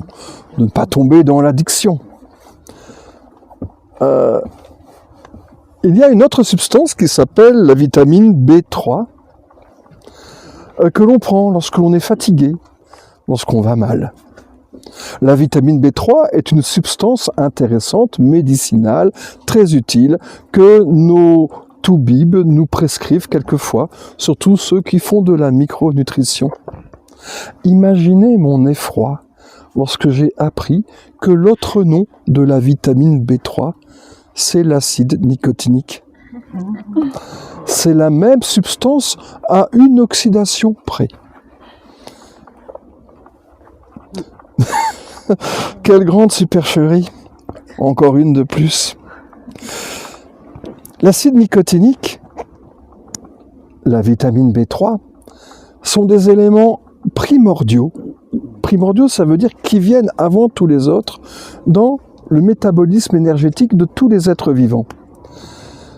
Lorsque acide diéthyldinicotinamide, NAD, NADP, pour ceux qui ont fait des cours de biologie, vous vous rappelez de ces deux noms, hein, c'est ce qu'il y a dans le ribosome, ou dans le, pas le ribosome, ce qui fait le truc énergétique, là, de les mitochondries, hein, c'est ce qui est à la base et ce qui démarre le processus énergétique. Hein.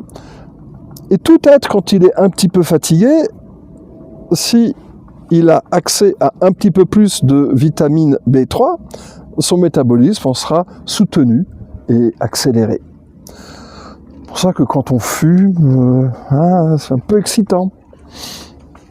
Et donc, toutes nos plantes, lorsqu'elles sont malades, peuvent bénéficier de l'apport de l'acide nicotinamide, de la nicotine, donc, dedans. Et d'ailleurs, la première molécule sur laquelle on a mis en évidence, de la façon la plus scientifique qui soit, que une substance passée de l'une à l'autre par le biais des champignons, c'est justement sur l'acide nicotinamide, ou une autre acide qui est très très voisin qui s'appelle l'acide jasmonique. Hein, c'est deux molécules excessivement voisines. Ces deux molécules-là ont été étudiées et donc on sait par A plus B que la nicotine produite là-dedans va là. Comme pour notre sol, pourquoi est-ce que le tabac produit tant de nicotine? Pour soigner. Et à mon avis, c'est pas pour rien que cette plante a été décrétée comme une plante médecine dans beaucoup de cultures, et surtout les cultures andines.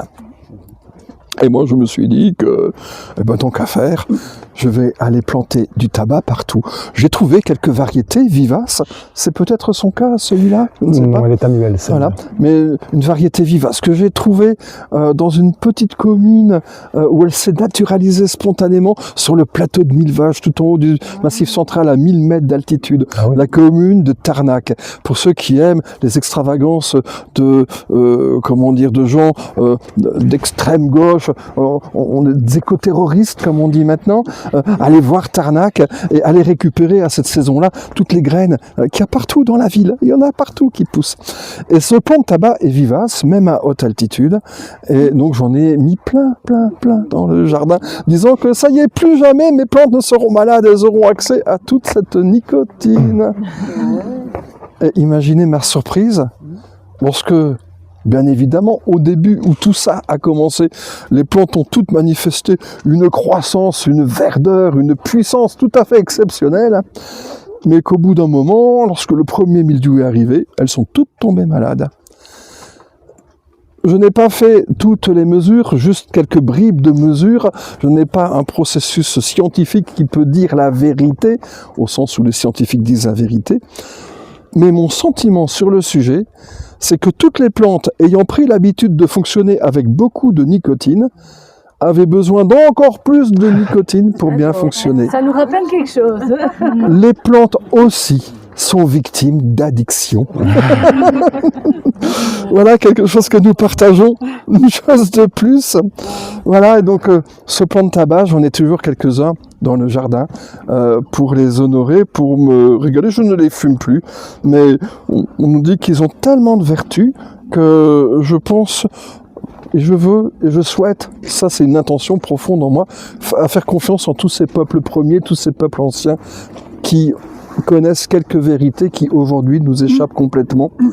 Et que même si cette plante est synonyme d'addiction, est synonyme de mal-être, synonyme de malaise, de branches un peu chargées, elle dit probablement quelque chose d'autre qui m'échappe encore un petit peu, et même beaucoup, mais qui, à mon sens, ne doit pas dire autre chose que la vie est belle. Merci Tabac. Moi, si je peux rajouter quelque Ben oui. Je l'ai mis ici déjà parce que c'est beau. Je vais aller mettre mon nez le soir pour voir. Oui, je ne savais pas non plus. Et aussi parce que les peuples premiers, ils mettent toujours une pincée de tabac en offrande pour dire merci. Et donc je l'ai mis à l'entrée du chemin pour Ah ben oui. toujours me dire ah ben n'oublie pas de remercier quoi. C'est ça. Et c'est là, sur le chemin, la pincée de tabac en offrande pour tout le reste du jardin. Et alors je me suis dit, comme j'avais lu qu'elle avait un effet insectifuge, ben, je sais que la guimauve parfois elle a des perforées par les petites c'est quoi les petites bestioles de couleur là. Oui.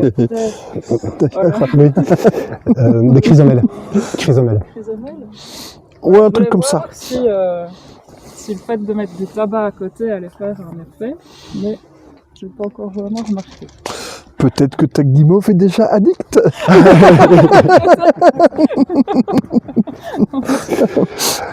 On a un autre tabac, il est dans la serre, il est caché, caché, pas vrai. C'est un client de la pépinière qui nous a apporté le Mapacho. Ah C'est bon, encore mieux, encore mieux. Oui. C'est du rusticana. Si j'ai des graines, je t'en enverrai. Avec grand plaisir. Ça aussi, c'est les petites magies des moments de la pépinière où il y a des personnes qui viennent avec leurs pépites et qui les échangent comme ça. C'est juste des moments qui sont au-delà du commerce. C'est vraiment super plaisant. La vie est belle. Vous avez vu la taille des bouillons blancs? Là, je suis juste jaloux, en fait. Ben, je crois que c'est un petit effet satropique. Parce que j'aime encore le fait de fumer, mais comme je ne fume plus de tabac, le bouillon blanc est devenu un succès d'année. Et donc, du coup, j'ai récolté 3 fois, je crois, les feuilles cette année-ci dessus. Et la dernière fois, ils étaient vidés de la moitié de leur feuillage. Donc, ils se sont effectivement relancés avec ces perturbations. Il me semble que le bouillon blanc est en train de te dire « Oui, fume-moi, fume-moi ». On rigolait toujours aussi en disant que c'était le papier toilette dans l'effondrement, mais ce serait embêtant quand même. Surtout à le fumer après l'avoir utilisé.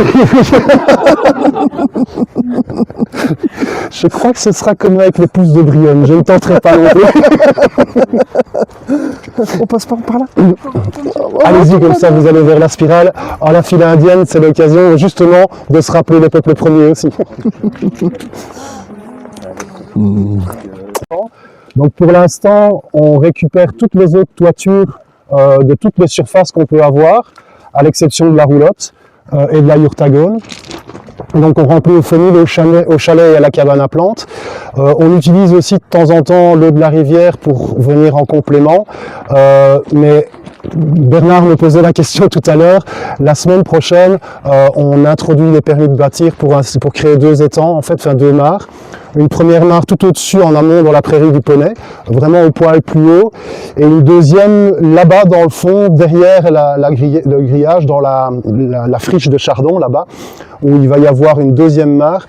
Donc l'idée c'est de pouvoir avoir suffisamment d'eau pour pouvoir gérer les arrosages en pépinière et notre utilisation bien entendu. Mais on est très économe et on fait très attention à la manière dont on l'utilise, parce que dans notre processus de production de plants en pépinière aussi, on fait de l'arrosage par imbibition pour stimuler les systèmes racinaires dans le bas du pot et pas dans le dessus. Et donc du coup, ça nous permet d'économiser beaucoup d'eau de ce côté-là, puisqu'on remplit nos tables de culture et les pots se remplissent par gravité, enfin par osmose naturellement. Donc on boit également cette eau-là grâce à une filtration, à plusieurs systèmes de filtration qui sont des filtrations classiques physiques et au charbon, quoi, en fait, tout simplement. Donc l'eau, c'est un des éléments les plus importants pour nous ici, à savoir qu'on n'arrose jamais en extérieur. Il n'y a que les jardins dans les serres qui sont arrosés et la pépinière. Tout le reste ne reçoit jamais d'arrosage, et donc même avec la sécheresse qu'on a eue cette année-ci, parce qu'on a quand même eu un paquet de semaines sans pluie, il y a quand même de la production, les maïs ont de la taille, on a eu des courges, donc la production est tout à fait là.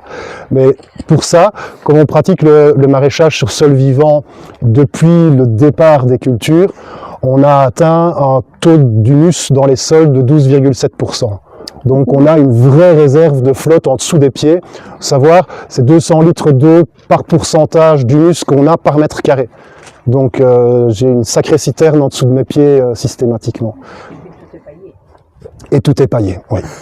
Et des copeaux de bois, enfin voilà. Ouais. Oui, Il y a vraiment plein de choses qui soutiennent. c'est ça. Plus le sol est couvert de plantes, plus il est vivant aussi et résilient. Complètement. C'est un des concepts qu'on entend beaucoup maintenant, c'est de dire que les plantes sont les panneaux photovoltaïques du sol et que plus ils vont faire de la photosynthèse, plus ça va nourrir l'ensemble du microbiote du sol et plus les plantes vont être en bonne santé et en interaction les unes avec les autres. Donc on essaye vraiment de travailler là-dessus.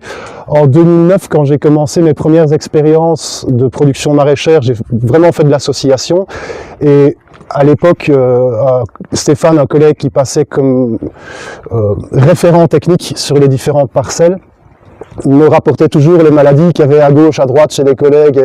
Et ici, j'avais jamais rien. Maintenant, avec plusieurs années de recul et qu'on sait que les mycorhizes et tout ce dont Hervé a déjà parlé fonctionnent, empiriquement, j'avais touché le truc. Maintenant, je comprends comment ça marche en fait. Ça agit sur le pH aussi. Parce qu'on est sur des sols, enfin en prairie, là on est à 4,3 et dans les zones de culture on est à 5,7 et il n'y a jamais eu de chaulage. Donc rien que le compostage de surface et les apports de matière organique ont permis de remonter les points. Mais voilà, sur 15 ans de culture quoi, maintenant. Donc à part le compost, vous n'apportez rien comme... Même pas de compost. Je composte sur place en fait. Okay. Je ne fais pas un compost extérieur pour ramener.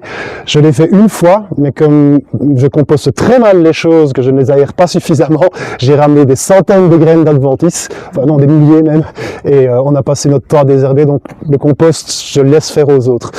Tout ce que vous coupez, vous laissez sur place. C'est ça, le chop and drop, c'est ça. Au-dessous du tapis alors. Au-dessus. Oui. Au-dessus de ton paillis. Oui, chaque fois reposé au-dessus du paillis. C'est chaque fois des couches. En fait, le modèle, il est juste à côté, quoi. C'est la forêt. Et dans la forêt, il n'y a jamais d'enfouissement, c'est toujours des dépôts systématiques. Et donc, c'est ça qu'on a essayé d'amener ici progressivement, c'est de faire cette même méthodologie, d'apporter couche par couche au fur et à mesure. Ça ne change jamais non plus en forêt. Contrairement au compost qu'on fabrique, il y a souvent des pertes par le fait que ça chauffe. Oui, oui, tout à fait. Exactement. Et tu meules ce que tu mets. Plus optimal. Tu le coupes grossièrement ou tu déposes. Ça dépend. Ça a l'air quand même assez. On voit pas trop. Alors, en fait. ceci c'est le foin qui a été récupéré. C'est encore un déchet d'agriculture qui est revalorisé dans nos sols. Mais sinon, un peu partout, enfin là je me suis surtout attaqué à redésherber les choux de Bruxelles qui sont derrière Hervé, où il y avait justement pas mal de lampsane. Là ça dépend de l'état de la plante. Si elle est déjà grainée, je mets dans le chemin.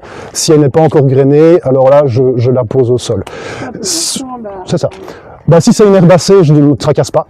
Si c'est du ligneux, alors là je fragmente un petit peu plus, tout simplement aussi pour diversifier les champignons qui vont attaquer ces différentes matières au niveau sol. Alors, la lampsane est aussi peut-être arrivée parce que tu as peut-être utilisé une paille venant de l'extérieur qui contenait beaucoup de ces graines-là et qui a fait que, en effet d'opportunité, elle s'est abondamment développée. Peut-être que tu ne mourras pas rapidement d'un problème cardiaque. Le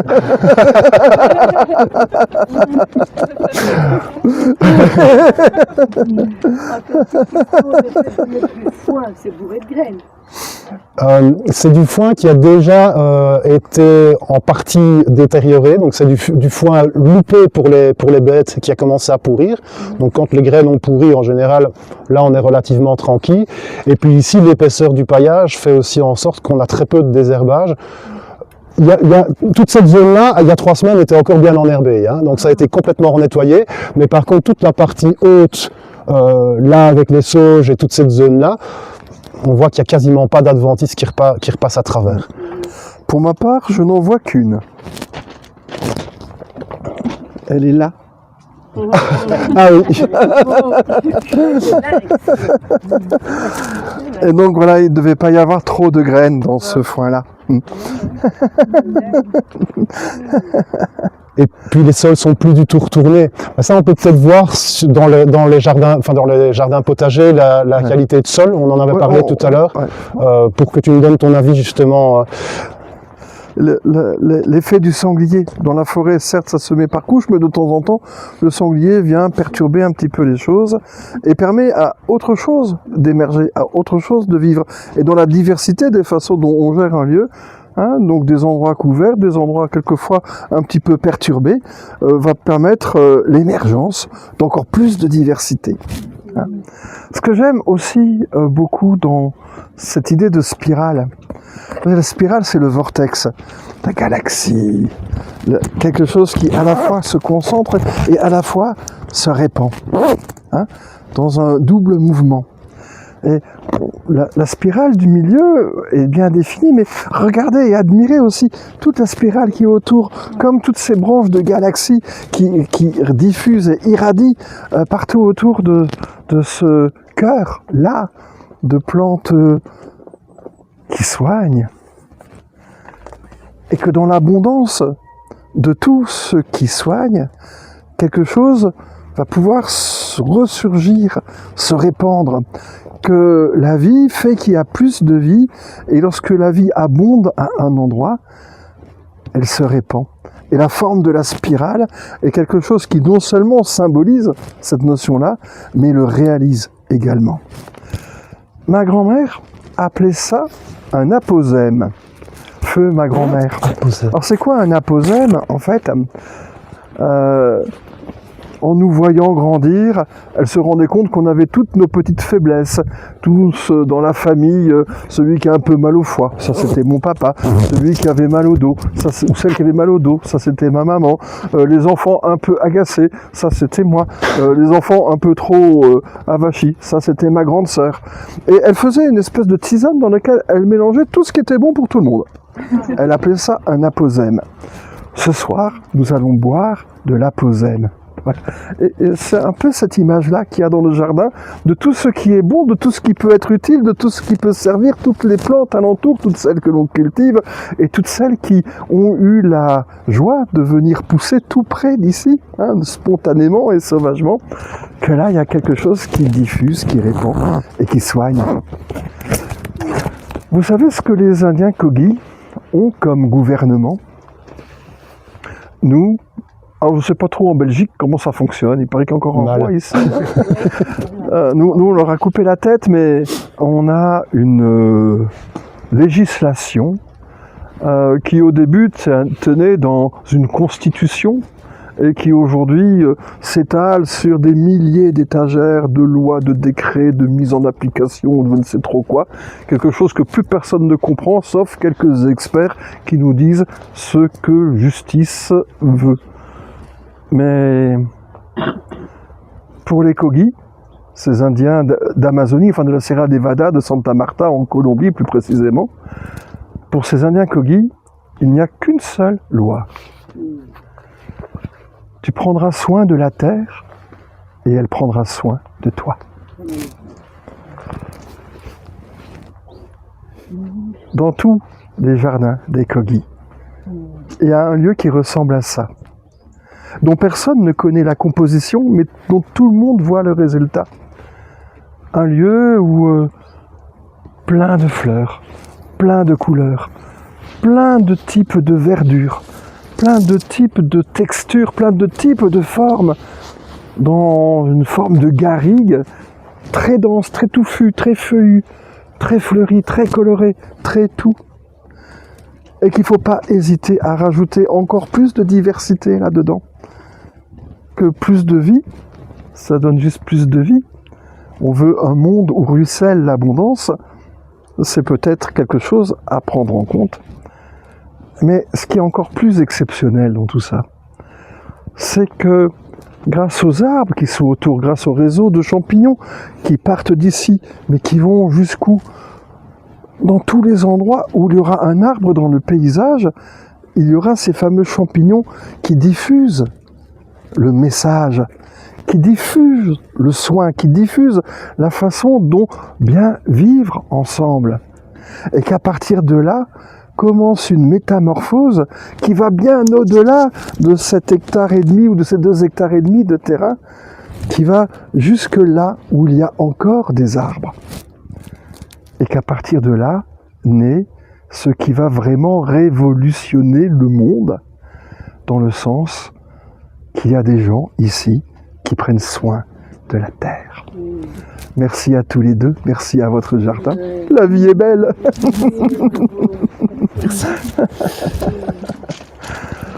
Ah. Bon, allons voir les sangliers, ce qu'ils ont fait comme 3 côtés.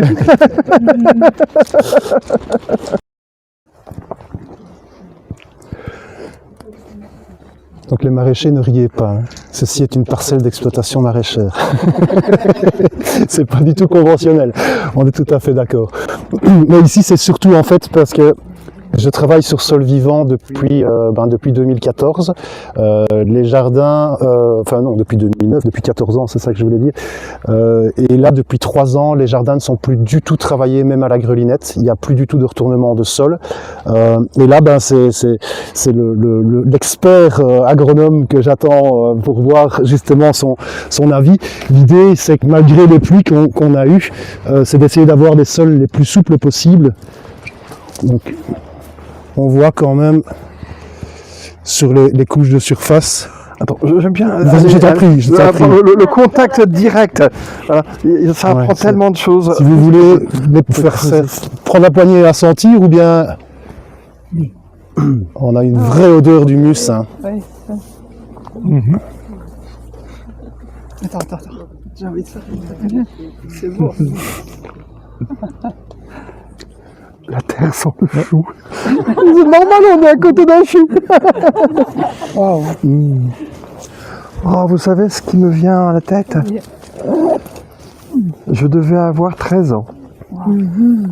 Pour la première fois, le paysan chez qui je passais tout mon temps libre me laissa conduire tout seul le tracteur pour labourer un champ.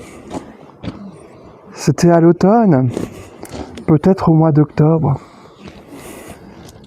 Et j'étais tout fier de labourer ce champ, ce vieux champ de choux. Et lorsque le chou, quand il commence à pourrir, ça sent assez mauvais. Et donc je travaillais dans cette situation où ça sentait un peu mauvais.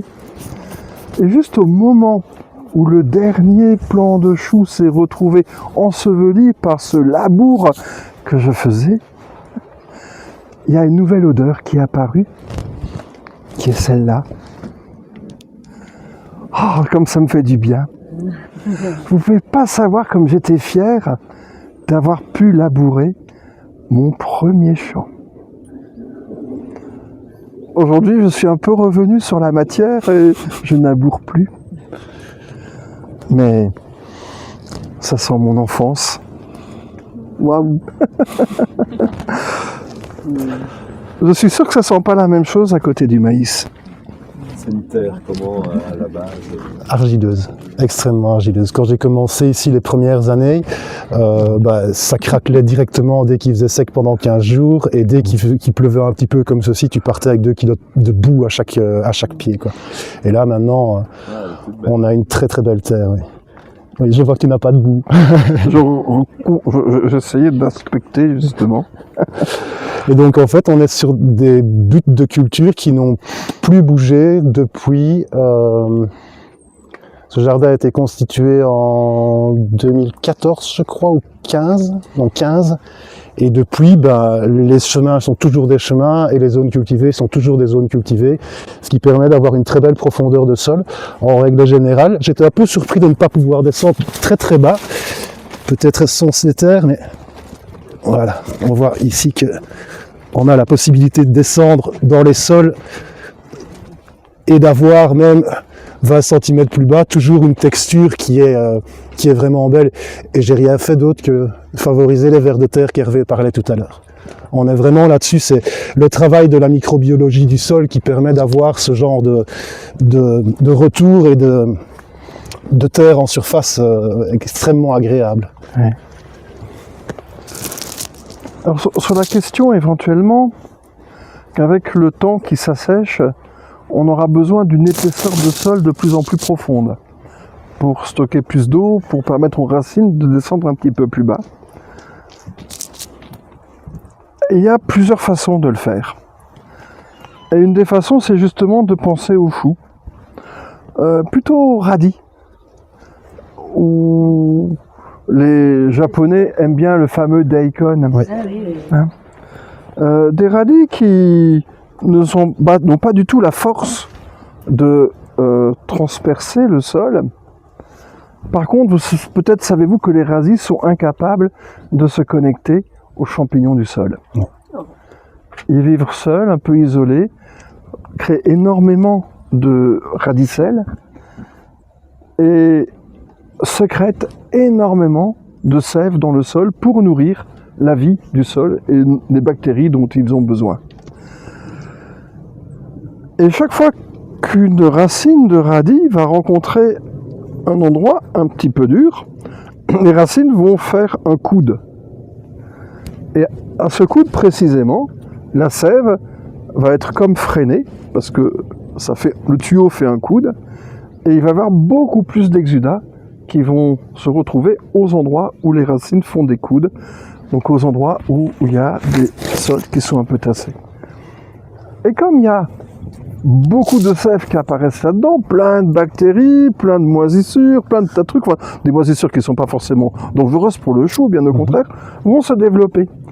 Et ça va attirer le ver de terre, qui va venir manger. Et comme au fur et à mesure qu'il mange la terre, les petites radicelles des crucifères vont tellement se développer que le ver de terre, pour se faire de la place, va creuser encore un petit peu plus, et encore un petit peu plus, et encore un petit peu plus. Quelquefois, en une année, quelquefois en 2, quelquefois en 3, on voit des semelles de labour être complètement perforées, non par les radis, mais par l'interaction, le lien si précieux qu'ils entretiennent avec les vers de terre. Dans les endroits plus secs, ils font la même chose, se passe du moins la même chose avec les fourmis. Les fourmis qui, là aussi, vous savez que beaucoup de fourmis aiment bien manger la matière organique et des champignons.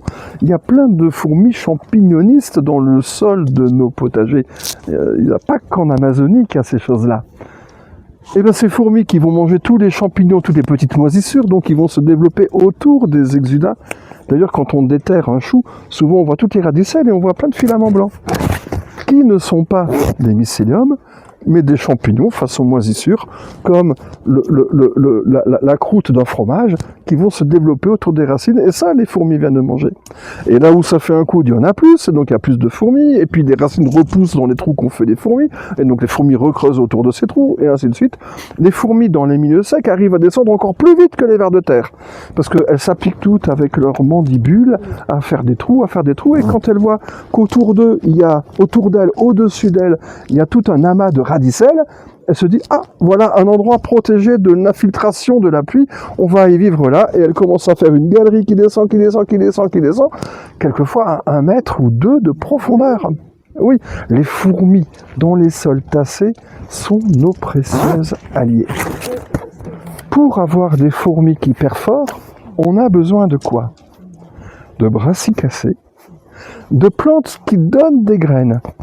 qui se sèment par terre, parce que beaucoup de fourmis aiment bien faire de stock, elles sont moissonneuses, elles aiment bien récupérer toutes les petites graines de beaucoup de graminées, pas des grosses graines, il ne faut pas de gros grains de blé, de seigle ou des choses comme ça, des toutes petites graines de toutes ces graminées sauvages qui poussent ici, et elles les mangent, mais surtout elles vont les stocker dans le sous-sol pour passer l'hiver. Et donc elles font des galeries très profondes pour stocker tout ça. Sur le paquet, quelquefois, il y a certaines de ces galeries qui sont abandonnées. Toutes les graines vont se mettre à germer au printemps suivant, et donc quand la matière organique commence à se développer, même dans quelque chose de tassé, au bout d'un moment, ça pousse, ça fragmente ce qui est autour, ça moisit, ça pourrit, ça crée des effluves qui vont attirer d'autres bestioles et qui vont recreuser tout ça. Voilà, les fourmis sont nos précieux alliés dans les sols compactés. Voilà. Et donc partout où on voit une fourmilière émerger, partout où on voit d'abondants turicules de vers de terre, c'est presque des petits lieux qu'il nous faut sanctuariser pour permettre aux fourmis, aux vers de terre de continuer de descendre. Et dans les turicules, comme dans les petits monticules que font les fourmis, j'ai la facétie d'y rajouter quelques graines de choux, de colza ou de quelconque crucifère pour les inciter à aller encore plus bas, à travailler la terre et à la rendre plus profonde, plus fertile et surtout plus féconde. On a toujours un meilleur résultat en œuvrant avec la nature et de la façon dont elle s'exprime. Comme tu es suivi par des scientifiques qui te donnaient cet agrément de la qualité biologique de tout ça, je suis persuadé qu'en Belgique, on en a quelques-uns en France, où il y a des personnes qu'on appelle des myrmécologues ou myrmécophiles, des gens qui connaissent bien les fourmis. Il faut se rapprocher d'eux, qu'ils viennent t'expliquer, déjà identifier quelles sont les fourmis qui vivent chez toi, et après t'expliquer, de voir avec eux comment rendre le milieu le plus sexy possible pour elles. Et elles vont organiser la terre pour que derrière tu puisses, après tes choux, y mettre toute la succession des premières plantes légumineuses qui leur apporteront l'azote dont elles ont besoin, et les quelques premiers arbres, les quelques premières plantes ligneuses qui descendront plus loin, maintiendront le canal ouvert entre le haut et le bas de leurs racines. Et ces racines, comme à chaque hiver, l'écorce va vouloir se décomposer, la racine va pouvoir se développer, ces racines vont permettre à plein de champignons de faire un manchon. Vous savez, quand on secoue des racines, quelquefois il y a un petit manchon de terre qui tourne autour. Ça, c'est les champignons, c'est les bactéries qui font ça. Et ces manchons vont commencer à se former de plus en plus profond, de plus en plus loin, et de plus en plus profondément, amener la vie de la surface vers les profondeurs. Et au final, c'est quoi tout ça? Ce n'est jamais que la sève des fleurs, des plantes. Cette façon dont le soleil pénètre jusque dans les ténèbres du cœur de la terre, pour que là aussi, il y ait plus de vie. La vie est belle. Merci aux fourmis. Merci. Ah. Ton jardin est très bavard. Merci. Oh, mais je n'avais pas vu qu'il y avait un poivre de Sichuan. Ouais. Et cette année, c'est la 3e année où on va récolter dessus. Et juste à côté, le Nachi a donné pour la première fois cette année. Et là, on s'est rendu compte que c'était des saveurs que les frelons connaissaient mieux que nous.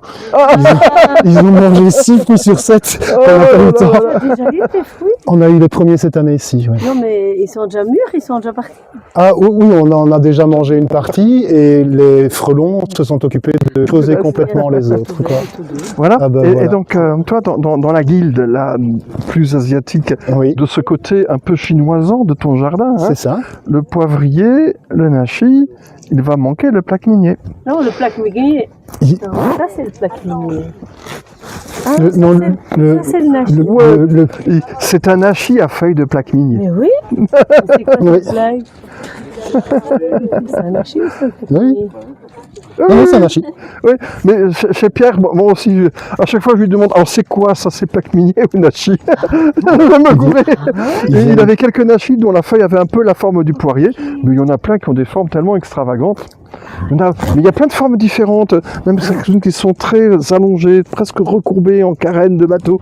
Ouais. Enfin, voilà, il y a une diversité. Et c'est un fruit que je découvre à peine depuis 2 ou 3 ans. Et déjà, je rêve à récupérer des graines, des boutures, des greffes pour en rajouter dans mon lieu qui manque tellement de diversité. J'imagine. En tout cas, de cette diversité-là. Eh ben, peut-être Voilà. qu'on peut tout doucement faire ce qu'on appelle la forêt-jardin chez nous à proprement parler, puisque c'est le thème du festival. Donc on peut peut-être aller en file indienne là-bas, je vais passer devant. Et, Encore une chinoisante. Ah, une chinoise. Non, japonaise, enfin, une chinoise, asiatique. Oh, comme elle est belle. oui, c'est le filets du Japon. Non, c'est piquant à la allemand. fois. C'est le Mespilus germanica. Oh, regardez. C'est la fin du monde. C'est la fin du monde, regardez. Il est en train de fleurir. C'est la fin du monde. Vous savez que la nature devient folle. Plus il fait chaud, plus il fait sec, plus les plantes se mettent à fleurir à l'automne. Complètement perdues, complètement déstabilisées. Le monde va s'effondrer. Le monde va s'écrouler. Imaginez-vous que dans des forêts du Kirghizistan, s'est passé il y a une 40aine d'années un phénomène extraordinaire. Que tous les pommiers se sont mis à fleurir à l'automne. Et comme le temps s'est radouci, ils ont réussi à porter du fruit au printemps. Oh.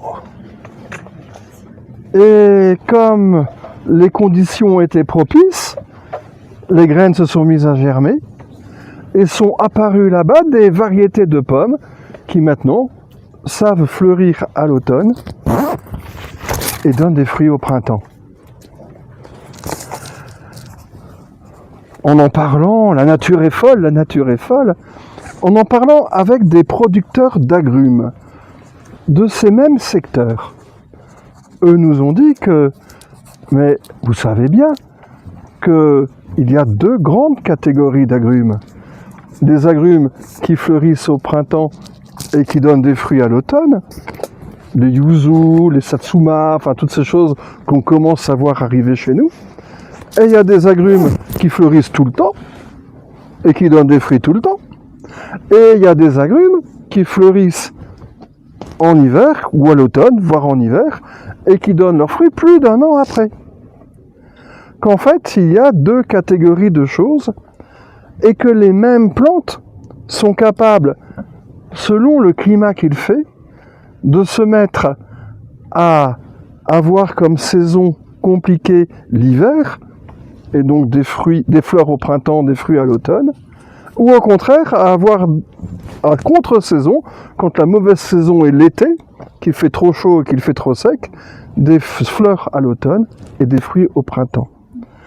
Et nous qui habitons en Europe, à un endroit où, selon les aires climatiques, à chaque refroidissement, à chaque réchauffement climatique, on passe un coup en glaciation, un coup en réchauffement, de nouveau en glaciation, de nouveau en réchauffement, à un rythme d'à peu près tous les 32 865 ans, c'est les astronomes qui le disent, quelquefois un peu plus, quelquefois beaucoup plus, jamais moins. Un coup il fait chaud, un coup il fait froid. Et bien la plupart des plantes que l'on a chez nous peuvent passer d'un registre de production à un autre. D'accord. Et que si après un été trop sec, certaines plantes ont gardé la mémoire qu'elles peuvent aussi fleurir au printemps, c'est que pour dans leur descendance, il y en ait certaines qui puissent encore mieux s'adapter à tous ces réchauffements. Et qu'on pensait que la nature était folle, non, elle prend juste soin du présent parce qu'elle sait que le monde est complètement fou, que le chaos existe et qu'il est même intégré dans le grand fonctionnement du vivant. Avant, j'avais tendance à systématiquement couper tous ces rameaux abrutis, fous, débiles. C'est le terme débile qui est utilisé en agronomie lorsqu'on a des rameaux qui fleurissent à l'automne. Tous ces rameaux débiles, où mettons la folie dans nos esprits, alors que c'est avec cette folie-là, ou grâce à cette folie-là, que plein de plantes sont capables de s'adapter au plus grand des changements qu'on ait sur notre Terre, à un rythme de 32 000 ans. La vie est belle, et merci à ce néflier. Je vais même embrasser les deux fleurs. Peut-être que ça les fécondera. Et celle-ci encore. Mais oui, parce que les abeilles, elles ont oublié de regarder les néfliers à cette saison d'année. Elles sont orientées un peu sur les lierres, un peu ailleurs. C'est pas les 3-4 fleurs qui sont dessus qui vont les orienter par là. Bon, heureusement, il y a plein d'autres insectes, d'autres bourdons, d'autres trucs, d'autres machins, et même des petits hervés qui volaient de-ci, de là.